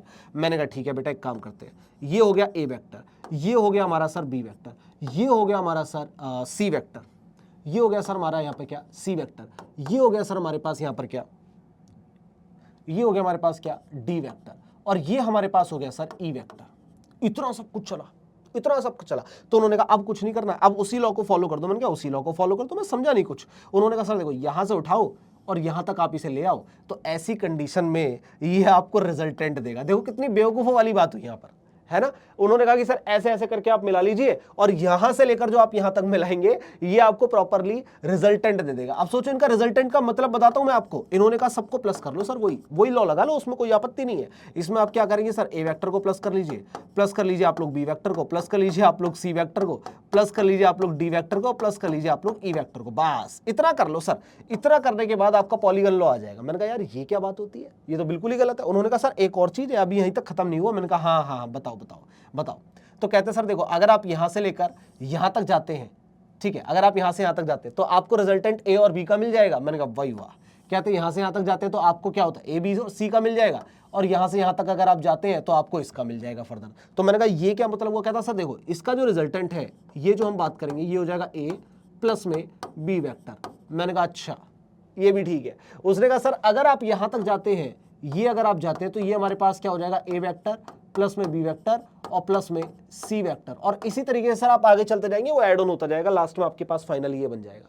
लेकिन यार एक बात बताओ, ये सिर्फ तभी पॉसिबल हो पाता जब एक क्लोज्ड पॉलीगन फॉर्म हो जाएगा। अदरवाइज सपोज करो मुझे 5 यहां पर लगाने वेक्टर, भाई 5 वेक्टर मुझे लगाने में अलग अलग डायरेक्शन में लगा दूं, अब इकट्ठा करके उन्हें जोड़ के दिखाओ। जब तक तुम उसके बीच में थीटा ही नहीं पता, तुम थीटा को कंसिडर ही नहीं कर रहे, तब तक तुम रिजल्टेंट निकाल ही नहीं सकते। आंसर गलत आ रहे थे। तो यहां पर लिखना स्पेशल केस वापस से आया। स्पेशल केस के अंदर क्या बोला गया, स्पेशल केस में बोला गया बेटा this law is only valid, this law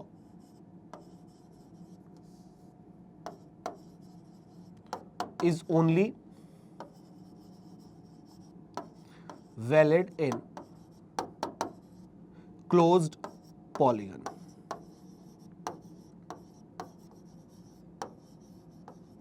This law is only valid in closed polygon. Close polygon के अंदर ही वैलिड हो पा रहा था कि अगर आप सारे के सारे क्लोज पॉलीगन बना दें, सब कुछ यहां पर फॉर्म कर दें, तो ऐसी कंडीशन में आपके पास ये फॉर्म होकर के आ जाएगा, ठीक है। लेकिन अगर आप ऐसे बात करेंगे कि सर हमारे पास ये कंडीशन है, आप इसे फुलफिल कर दीजिए, ये पॉसिबल नहीं है। यहां पर जब तक थीटा को कंसीडर नहीं किया जाएगा ये लॉ नहीं आएगा। यही आपकी यहां पर अंग्रेजी लिखी हुई है कि मल्टीपल आपने वेक्टर्स लिए, ये एक से ज्यादा वेक्टर के लिए भी वैलिड था ना, एक से ज्यादा वेक्टर के लिए वैलिड था। तो ये वही बोल रहा था कि बहुत सारे वेक्टर आपने लिए, कोई दिक्कत और आपत्ति आपको यहां पर लेने वाली जरूरत नहीं है। यहां पर सिंपल से आपको क्या करना है, उठा करके उसमें लगा देना है, ऐड ऑन कर दो, टेल से हेड, टेल से हेड, टेल से हेड जोड़ते चले जाओ और बस आपका काम हो जाएगा। लेकिन मैंने आपसे क्या बताया कि जब भी थीटा बनता है तो वो टेल टू टेल कनेक्ट करने के बाद ही बनता है। अब हमारे पास ये लॉ भी फेल हो चुका था, ठीक है, ये हमारे पास चल गया। अब इसके बाद एंट्री होती है भैया पैरेललोग्राम लॉ की। अब ये वाला जो लॉ था ना, इसे हटा पाना इस टोटली नेक्स्ट टू डिफरेंट था, क्योंकि ये हर चीज को सेटिस्फाई कर रहा था इक्वेशंस को। सबसे पहले इसने क्या बोला, हम लोग अगर यहां पर बात करें, ये देखिए यहां पर हमारे पास कंडीशन क्या निकल करके आती है। अगर हम बात करते हैं, इसने बोला कि मेरे पास 2 वेक्टर हैं। पहले तो इसने 2 वेक्टर ले लिए, देखिए एक वेक्टर इसने कंसिडर किया, यहां पर मान लेते हैं ये कंसिडर किया, और दूसरा इसने कंसिडर किया यहां पर, ठीक है, ये लीजिए। मैंने कहा ठीक है भाई, कोई दिक्कत और आपत्ति मुझे है नहीं, इसे बस थोड़ा सा नीचे ले आऊंगा मैं, ये लीजिए, इसे थोड़ा सा पैरेलल बनाते, थोड़ा ठीक लगे, ये लो, हाँ अभी ठीक है। ये हमारे पास 2 पैरेलल लाइन थी, इसे थोड़ा सा कम कर देंगे। क्यों कर रहे हैं मैं रीजन बताता हूं, ये लो, अभी ठीक है। अब ये हमारे पास कंडीशन यहां पर आ गई, ठीक है। अब इस कंडीशन के बाद ये बोला गया कि हमारे पास कुछ नहीं करना आपको, इनके बीच में थीटा, देखो मैंने क्या कहा था, थीटा कब बनेगा भाई, थीटा कब बनेगा, थीटा तब बनेगा जब 2 वेक्टर के आप लोग क्या कनेक्ट कर देंगे, यहां पर टेल को कनेक्ट कर देंगे। तो क्या टेल कनेक्टेड हो रही है, पहले तो ये बताओ, हाँ या ना में बताओ मुझे एक बार। टेल कनेक्टेड हो रही है, टेल कनेक्टेड हो रही है तो हमारे पास क्या हो जाएगा बेटा, यहां पर हमारे पास थीटा बन जाएगा। अब आपने कहा सर ये तो हो गया हमारे पास ए वेक्टर, ये हो गया हमारे पास बी वेक्टर। मैंने कहा ठीक है।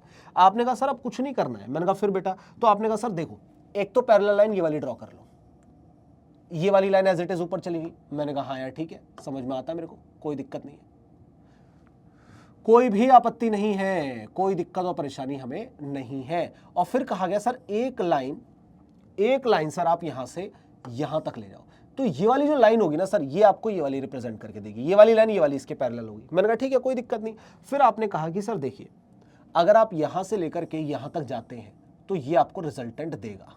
ये आपको क्या देगा बेटा, ये यहां पर आपको रिजल्टेंट देगा, ये देखिए ये रिजल्टेंट देगा, क्या इतना क्लियर है? अब यहां पर क्या बात होती है कि आपको एक परपेंडिकुलर ड्रॉ करना पड़ता है। आपने कहा कि सर एक परपेंडिकुलर यहां से ड्रॉ कीजिए, मैंने कहा ठीक है ये लो, और एक लाइन आप लोग यहां से ड्रॉ कीजिए, ये लीजिए। ये आप लोगों ने दो लाइन यहां पर कंसिडर करी, तो क्या आप लोगों को यहां पर थीटा मिला? हाँ या ना?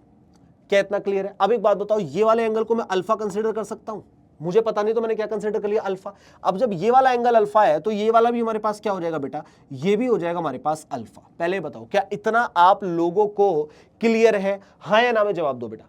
पहले मुझे ये बताओ, हाँ या ना में जवाब दो, आप लोगों को क्या इतनी चीजें क्लियर है?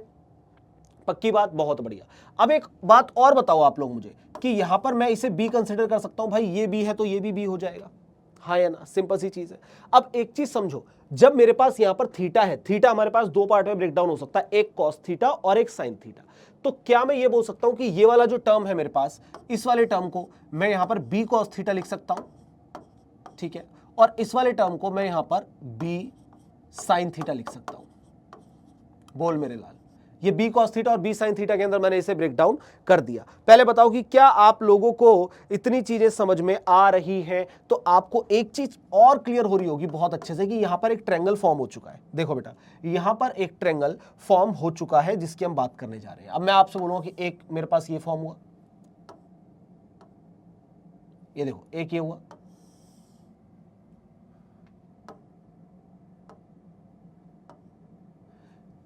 ये हमने यहां पर कंसीडर कर लिया, और साथ में आपके पास आ गया रिजल्टेंट, ये देखो जिसकी आप बात कर रहे हो, ये देखिए। तो मैंने आप लोगों से कहा कि भाई ये आपके पास आ गया रिजल्टेंट।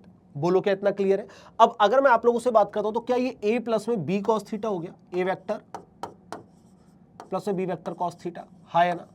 और ऊपर वाला जो आपके पास टर्म हुआ, क्या ये आपके पास b साइन थीटा हो गया?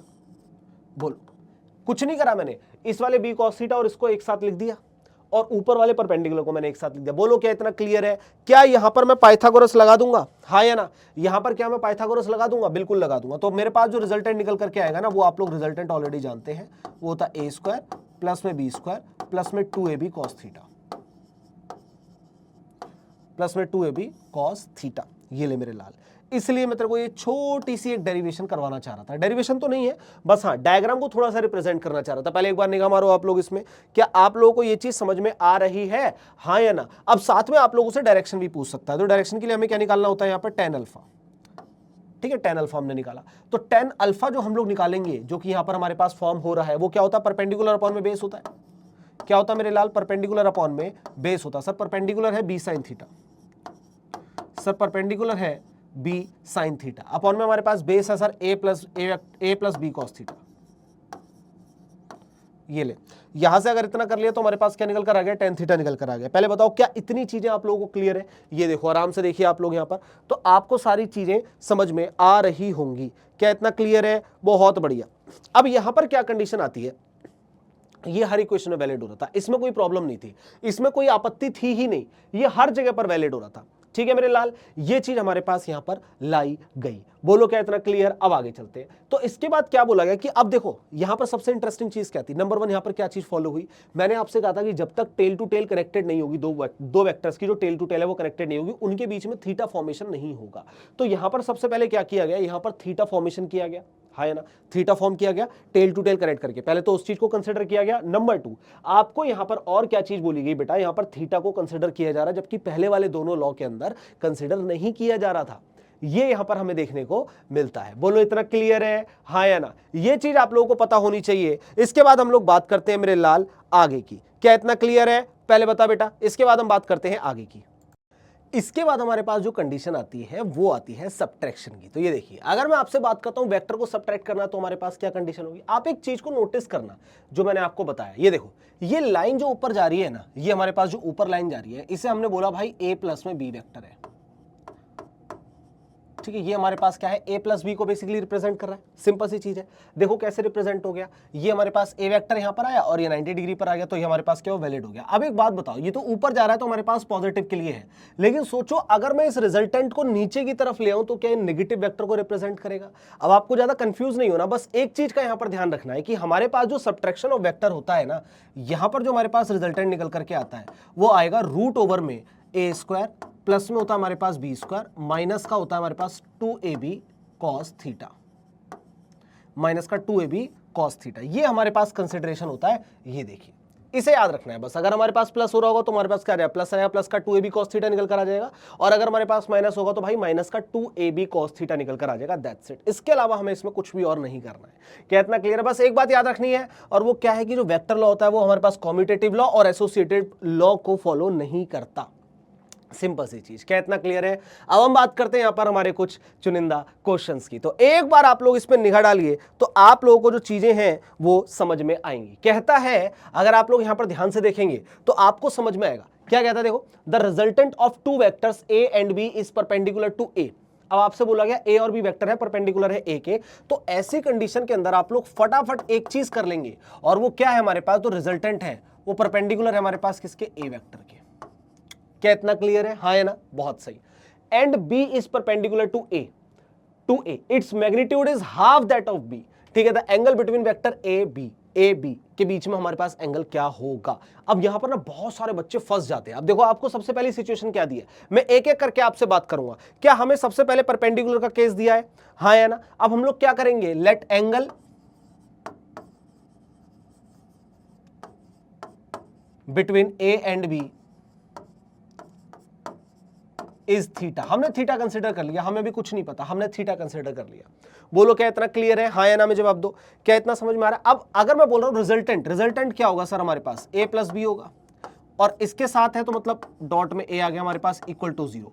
जब भी हमारे पास परपेंडिकुलर होता है a डॉट b होता है हमारे पास, सॉरी, जैसे a परपेंडिकुलर टू b है, इट मींस मान लो a परपेंडिकुलर टू b है तो a dot b is equal to 0। अब रिजल्टेंट परपेंडिकुलर टू a है तो रिजल्टेंट क्या हो गया, a vector plus b vector, और ये हमारे पास यहाँ कंसिडर हो गया। ये देखिए, क्या इतना क्लियर है? अब अगर मैं यहां पर इसे सॉल्व करना चाहूंगा तो क्या मेरे पास ये a स्क्वायर प्लस में ये b डॉट में a आ जाएगा? हाँ या ना? पहले ये बताओ, क्या इतना समझ में आ रहा है आप लोगों को? हाँ या ना में जवाब दो। अब ये हमारे पास डॉट आएगा, डॉट प्रोडक्ट का मतलब होता है कॉस थीटा, तो इसे आप लोग ऐसे कंसिडर कर लीजिए कि हो जाएगा a स्क्वायर प्लस में ab cos theta, ab cos theta. क्यों हुआ ऐसा कि जब भी हमारे पास a डॉट b होता है ना, a डॉट b को आप लोग लिखते हैं ab कॉस थीटा, मतलब जब भी हमारे पास डॉट हटेगा तो हमारे पास कॉस आएगा, और जब भी हमारे पास क्रॉस हटेगा तो हमारे पास साइन थीटा आएगा। ये हमें यहां पर कंसिडर करना ही है। क्या इतना क्लियर है? तो ये हमारे पास क्या निकल कर आया भाई, ये हमारे पास निकल कर आया, ये इज इक्वल टू कर दीजिए आप लोग यहां पर 0। बोलो क्या इतना क्लियर है? क्या मैं यहां से a की वैल्यू निकाल सकता हूं? बोलो आप लोग खुद बताओ, क्या मैं यहां से a की वैल्यू निकाल सकता हूं? क्या बोल मेरे लाल। अब सबसे पहले तो मैं दोनों में से a कॉमन लेके उधर फेंक दूंगा, खत्म हो गया। तो ये मेरे पास हुआ a प्लस में b cos theta is equal to हो गया 0। तो a मेरे पास हो गया बेटा माइनस का b कॉस थीटा। बोलो a की वैल्यू मेरे पास निकल कर आ गई, हाँ या ना? a वेक्टर मेरे पास निकल कर आ गया भाई, ये मेरे को कुछ वैल्यू यहां पर दे रहा है। अब आगे की बात कर लेते हैं एक बार। अब नेक्स्ट हमारे पास कंडीशन क्या थी, उसने बोला था कि जो रिजल्टेंट है ना वो हाफ दैट ऑफ बी है, मतलब b/2 हो जाएगा अगर हमारे पास रिजल्टेंट है। और रिजल्टेंट का फॉर्मूला अभी हम लोगों ने पढ़ा है, क्या होता है बताओ? क्या होता है, दो एंगल जब हमारे पास दिए तो हमारे पास a square plus b square plus में 2ab cos थीटा होता है। क्या इतना क्लियर है? और उसके बीच में जो हमारे पास आएगा रिजल्टेंट वो क्या है मेरे लाल, b/2 है। पहले आप लोग क्वेश्चन को एक बार देखिए और मुझे बताओ कि क्या आप लोगों को यहां पर समझ में आ रही हैं चीजें, हाँ या ना? वेरी गुड मेरे लाल, बहुत बढ़िया। अब यहां पर हम लोग क्या करेंगे, देखो a स्क्वायर प्लस में b स्क्वायर प्लस में होता है हमारे पास 2ab cos थीटा, ये बराबर हो गया हमारे पास रिजल्टेंट के स्क्वायर के, क्योंकि रिजल्टेंट इसके ऊपर रूट लगाएगा, सिंपल सी चीज है। ठीक है, ये हमारे पास आ गई वैल्यू। अब एक बात बताओ, अगर मैं आप लोगों से ये बोलता हूं कि यहां पर कंसीडरेशन लगाइए, आप लोग क्या कंसीडरेशन लगाइए कि हमारे पास according to this magnitude is half that of B, तो अगर हम लोग बात करें क्या हो जाएगा हमारे पास b/2। ये रिजल्टेंट की बात हो रही है, ये देखो resultant of two vector a से तो परपेंडिकुलर है to a and its magnitude is half that of b। क्या इतना क्लियर है? तो क्या मैं ये बोल सकता हूं कि भाई ये हमारे पास क्या हो जाएगा, a स्क्वायर प्लस में हो जाएगा हमारे पास b स्क्वायर प्लस में हो जाएगा हमारे पास 2ab cos theta is equal to हो जाएगा हमारे पास b स्क्वायर बाय 4, क्योंकि मैंने b/2 का होल स्क्वायर कर दिया, सिंपल सी चीज है। अब क्या मैं ये वाले a की वैल्यू को उठा करके यहां पर पुट कर सकता हूं? 100% कर सकता हूं मेरे लाल। अब देखो क्या करेंगे, देखो a स्क्वायर है, ये a की वैल्यू वहां पर जाएगी उठ करके। बोल बेटा पहले तो ये बता कि क्या यहां तक तेरे को समझ में आ रही है चीजें, हाँ या ना में जवाब दे। बहुत बढ़िया। अब एक काम कर, यहां पर वैल्यू उठा कर लेके ना, तो मैंने बोला कि वो -b cos थीटा का होल स्क्वायर प्लस में हो जाएगा हमारे पास b स्क्वायर प्लस में हो जाएगा हमारे पास 2 इंटू में माइनस का b cos थीटा इंटू में कर दीजिए आप लोग b cos थीटा और बराबर कर दीजिए आप लोग b² बाय 4। ये बी स्क्वायर बाय 4 कैसा है सर, उसका स्क्वायर हो गया, इस वजह से हमारे पास निकल कर आया। इसका स्क्वायर करोगे प्लस हो जाएगा, सिंपल सी चीज है, क्या हो जाएगा B cos theta, B square cos square theta.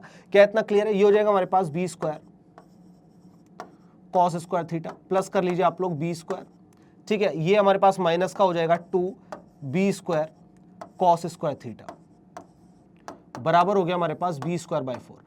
अगर आप लोग ध्यान से देखें तो क्या मैं हर तरफ से बी स्क्वायर को हटा नहीं सकता? 100% हटा सकता हूं। तो आपने क्या करा, B square B square B square B square सबको यहां से कॉमन लिया और वहां से आपने सबको हटा दिया। बोल मेरे लाल, पहले बता क्या इतना समझ में आ रहा नहीं आ रहा? हाँ या ना में जवाब दे एक बार। यहां तक की बात आप लोगों को यहां पर सॉल्व करनी है तो आप लोगों को समझ में आ जाएंगी चीजें कि रही बची जो वैल्यू आपके पास है 1 माइनस कॉस स्क्वायर थीटा बचेगा, बराबर 1/4। बोलो क्या इतना क्लियर है? कैसे आया सर? सर ऐसे आया, ये वाला बी स्क्वायर, इस वाले बी स्क्वायर, ये वाला बी स्क्वायर और इस वाले बी स्क्वायर के साथ कैंसिल आउट हो गया, सब चीज खत्म कर दिया आपने। सिंपल सी चीज है भाई, यहां पर क्या करा आप लोगों ने, सारी चीजें खत्म कर दी हैं मेरे लाल। पहले बता क्या इतनी चीजें आप लोगों को क्लियर हैं? अब यहां पर मैं एक चीज और कर सकता हूं, sine square theta plus cos square theta is equal to क्या होता है हमारे पास 1 होता है। बोल बेटा, अगर मैं यहां पर लिखना चाहूं, क्योंकि मेरे पास ये देखो, क्योंकि आपके पास sine square theta plus cos square theta is equal to 1 होता है, तो क्या हमारे पास 1 minus cos square theta is equal to sine square theta हो जाएगा?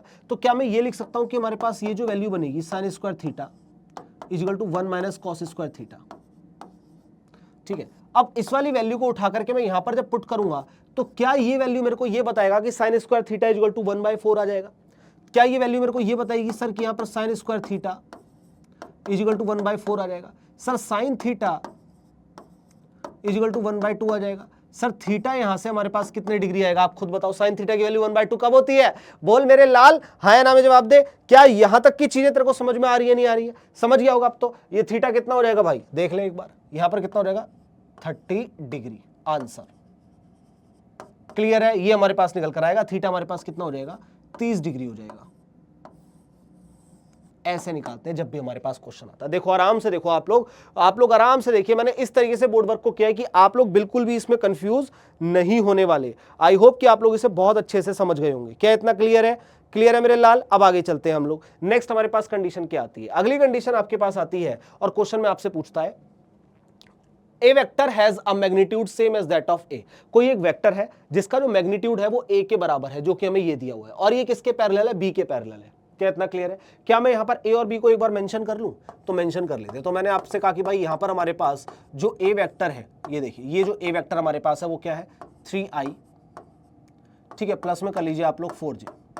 3i प्लस में कितना कर लिया 4j। और आपने कहा भाई बी वेक्टर भी हमारे पास है, बी वेक्टर जो हमारे पास है उसका हम बात करें तो वो हमारे पास कितना 4i, आई है ना, हाँ आई,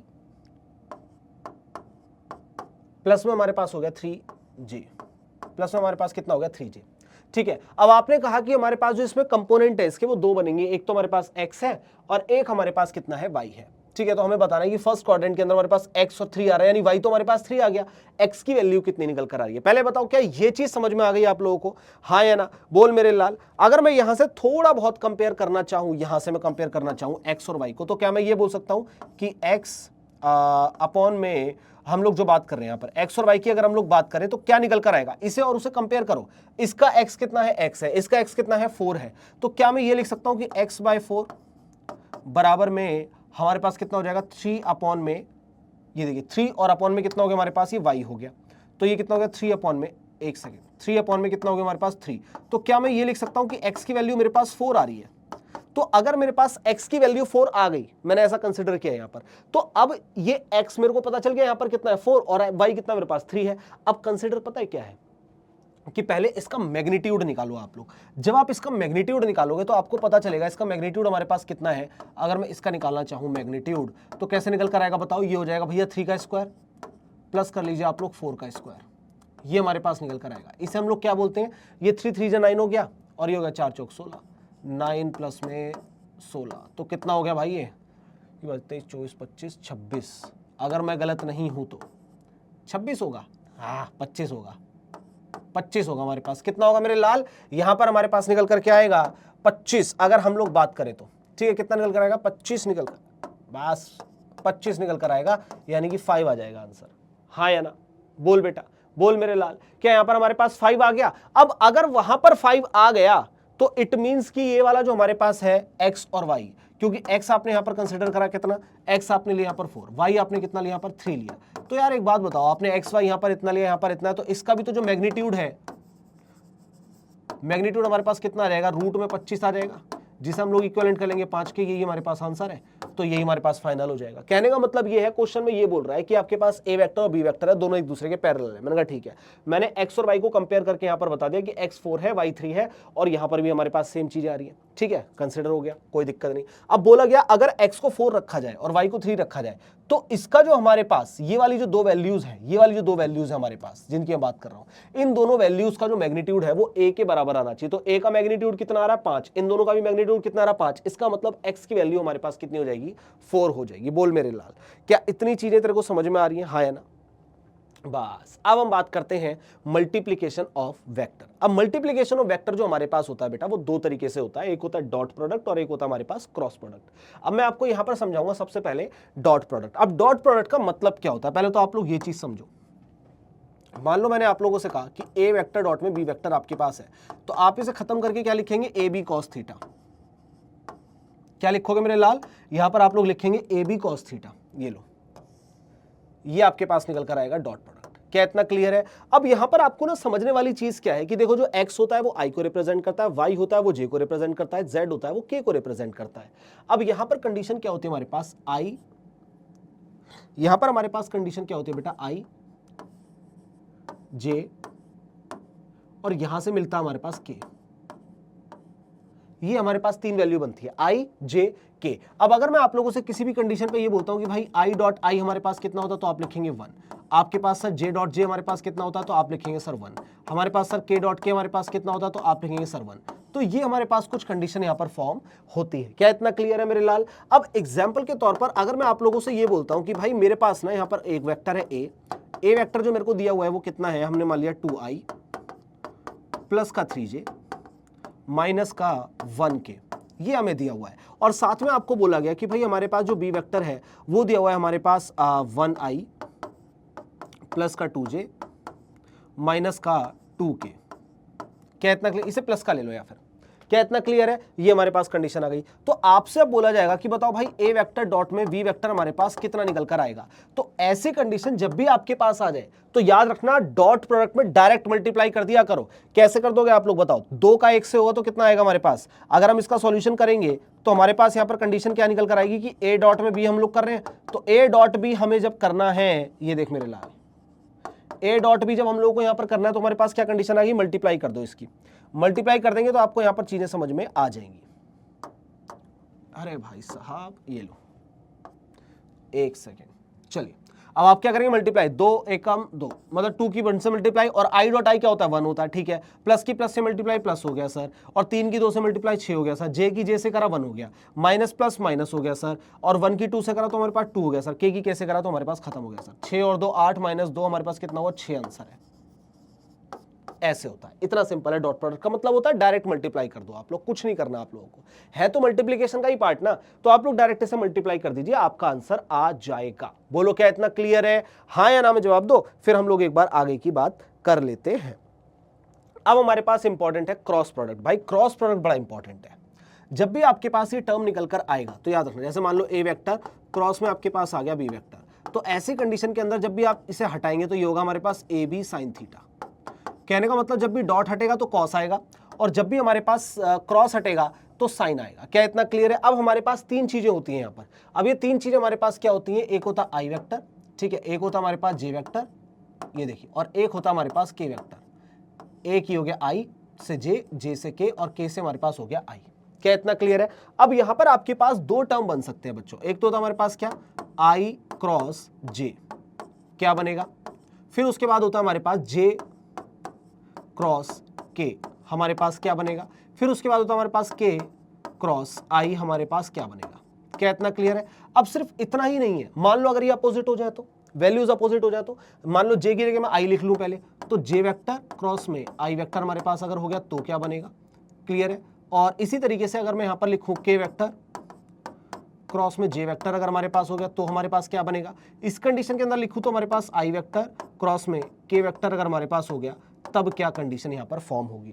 तो जब भी ऐसी सिचुएशन आपके पास बन जाए तो आप लोग क्या करेंगे, देखो हमेशा याद रखना जब भी आप क्रॉस मल्टीप्लाई करते हैं तो एक आगे की वैल्यू आपको देखने को मिलती है। कहने का मतलब यह है कि आई क्रॉस जे करेंगे तो के बनेगा, ठीक है, और जे क्रॉस के करेंगे तो आई बनेगा। अब लेकिन अगर आप इसका उल्टा कर दो, अभी तो आप आई क्रॉस जे कर रहे हो ना, अब आप उल्टा कर दो जे क्रॉस आई का, तो आप पीछे पहुंचे तो एक वैल्यू पीछे की बनेगी, ठीक है, ये बात याद रखना। अब अगर मैं बोल रहा हूं आई क्रॉस जे, तो हमारे पास क्या बन रहा है, आई क्रॉस जे हमारे पास बन रहा है आगे की वैल्यू यानी कि के बन रहा है, और अगर मैं उल्टा कर दूंगा तो ये माइनस का के हो जाएगा, क्योंकि अब अपोजिट डायरेक्शन में बनेगा ना, तो अपोजिट डायरेक्शन वाले के लिए माइनस का साइन लगा लिया। जे क्रॉस के क्या हो गया हमारे पास, आई हो गया, और ये हो जाएगा माइनस का आई, याद रखना इस चीज के लिए, ठीक है मेरे लाल। ये ले दोबारा कर देते, ये हो गया हमारे पास कितना, माइनस का आई। इसी कंडीशन से के क्रॉस आई करेंगे तो हमारे पास कितना हो जाएगा, जे हो जाएगा, और ये जब मैं यहां पे मल्टीप्लाई करूंगा तो ये हो जाएगा माइनस का जे। तो इस चीज का हमें यहां पर याद रखना है। क्या इतना क्लियर? एक छोटू से एग्जाम्पल के साथ हम लोग इसे समझते हैं, ठीक है। एग्जाम्पल मैं यहां पर ले लेता हूं, मैंने आपसे दो वेक्टर लिए। अब ये दो वेक्टर कौन कौन से, एक हमने लिया ए वेक्टर, ए वेक्टर हमारे पास क्या हो गया, मान लेते हैं 2i माइनस का 1j प्लस का 3k, ये मैंने कोई एक वैल्यू कंसिडर कर ली, ठीक है। मैंने बी वेक्टर लिया, बी वेक्टर मैंने लिया यहाँ पर कितना, 2i प्लस का 2j और प्लस का 3k, मैंने ये कंसिडर कर लिया यहाँ पर। अब मुझे बताओ कि ए वेक्टर क्रॉस में बी वेक्टर हमारे पास क्या होगा। तो जब भी ऐसी सिचुएशन आपके पास आ जाएगी तो याद रखना इसे सॉल्व करना आसान तो है, लेकिन थोड़ा सा बस आपको यहाँ पर सोच विचार लगाना है। तो हम इसके सॉल्यूशन की बात कर लेते हैं एक बार।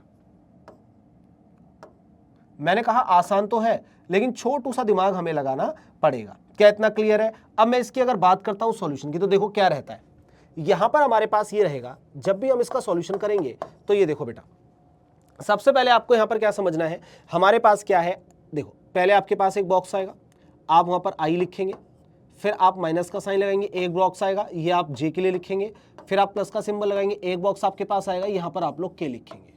तो अब ये आई जे और के हमारे पास ऐसे टर्म में चलता है, ठीक है। अब यहां पर क्या करना है आपको, यहां पर आपको करना है एक जगह आई लिखो, एक जगह जे लिखो और एक जगह आप लोग के लिखो।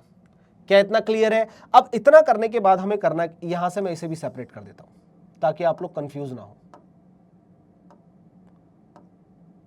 बस बढ़िया, ठीक है, ये लीजिए, ये हमारे पास आ गया। अब मैंने कहा कि हमारे पास ये भाई तीन चीजें हमें देखने को मिल रही हैं, ये देखो ध्यान से देखो। अब अगर आप देखें तो ए वाले की बात करते हैं सबसे पहले, 2 और बी में कितना है 2, दोनों पॉजिटिव है तो दोनों में क्या लिख दिया मैंने, 2 लिख दिया, सिंपल। अब यहां पर आ जाओ, ये -1 है, ये प्लस का 2 है, तो इसे हमने लिखा -1 और ये हो गया हमारे पास प्लस का 2। इसकी अगर बात करूं, ये +3 और ये भी हमारे पास +3, तो ऊपर भी मैंने 3 लिख दिया और नीचे भी मैंने यहां पर 3 लिख दिया। क्या इतना क्लियर है? अब हम बात करते हैं मल्टीप्लाई की। देखो सबसे पहले मुझे आई चाहिए। अब अगर मैं पॉजिटिव आई चाहता हूं तो मुझे जे और के की मल्टीप्लाई करनी पड़ेगी, यानी कि इसका इसके साथ क्रॉस कराना पड़ेगा, तो आई को छुपा लेना है। तो इसी तरीके से आप इसमें एक ट्रिक को याद रखना कि अगर आपको आई निकालना है तो आई को छुपा के बाकी दोनों की क्रॉस मल्टीप्लाई कर दो। अगर आपको जे निकालना है तो जे को छुपाकर आई और के की क्रॉस मल्टीप्लाई कर दो। अगर आपको के निकालना है तो के को छुपाकर आप आई और जे की क्रॉस मल्टीप्लाई कर दो। क्लियर है? सबसे पहले हम बात करेंगे आई की। आई निकालना है तो मतलब आई को छुपाओ, बाकी मल्टीप्लाई करो। तो हमारे पास क्या होगा, देखो माइनस की इससे करेंगे तो हमारे पास कितना, माइनस का 3, बीच में माइनस का साइन, और हमने यहां से इसका करा तो कितना हो गया, 6 हो गया। अब बात करते हैं जे की। जे निकालना है, जे को छुपाया, इनकी क्रॉस करी।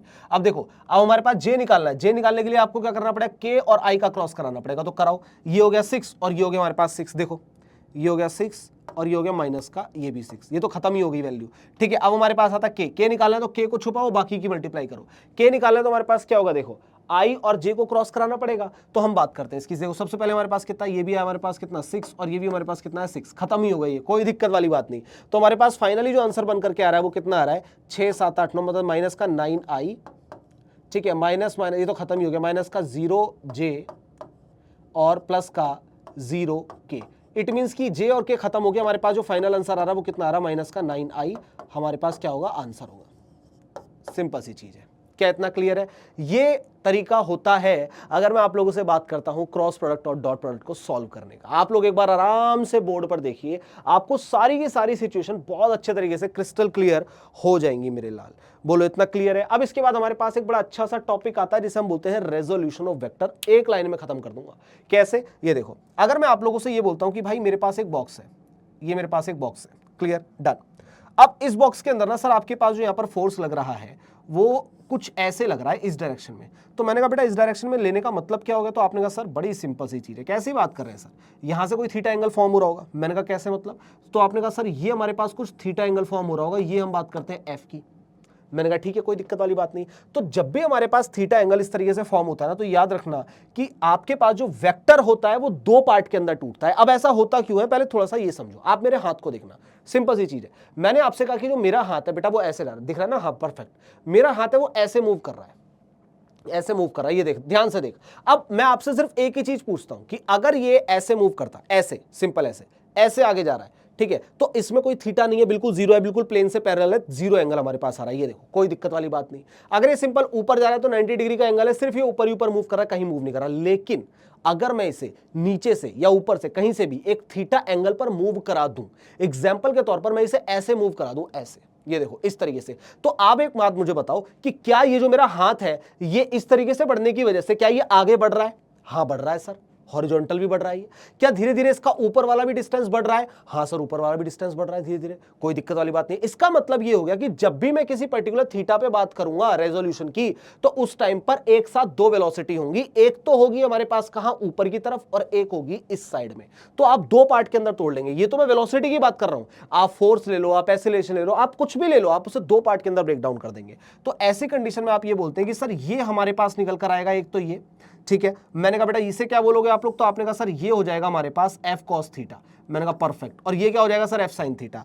अब बोलने वाली बात ये है कि ये हो गया भैया एफ कॉस थीटा, और ये हो गया हमारे पास थीटा, ठीक बना लेते थोड़ा, ये हो गया, अरे भाई साहब, और ये हो गया हमारे पास एफ साइन थीटा।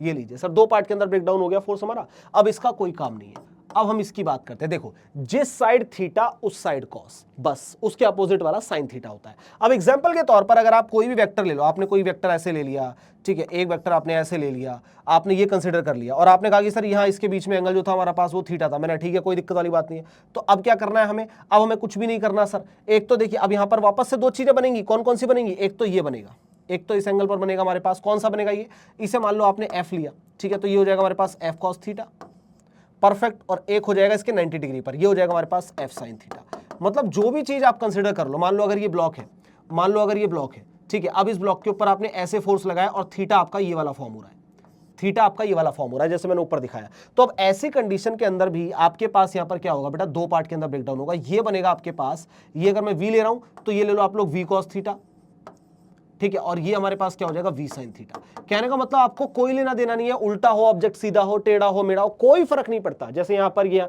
कुछ भी ले लो आप, जिस साइड थीटा उस साइड कॉस, उसके अपोजिट वाला साइन थीटा, इतना याद रखना है। अब चाहे इसे आप ऑब्लिकली ब्रेक करो, कैसे भी करो, कोई फर्क नहीं पड़ता। अब देखो, आपने रेक्टेंगुलर ब्रेक करा तो हमने रेक्टेंगुलर देख लिया, कोई दिक्कत नहीं है। अब आपने ऑब्लिकली ब्रेक करा तो ऑब्लिकली देख लिया, कोई दिक्कत नहीं है। अगर आप लोग यहां तक आ चुके हैं, देन इट मींस कि आप लोगों ने नीट के लिए वेक्टर्स को बहुत अच्छे से डिटेल में पढ़ लिया है। बस इतना कर लो, इसके अलावा कुछ करने की जरूरत नहीं। इसके बाद क्वेश्चंस लगने शुरू हो जाएंगे। मिलते हैं आप लोगों से नेक्स्ट लेक्चर में नई एनर्जी और नए टॉपिक के साथ। Thank you so much.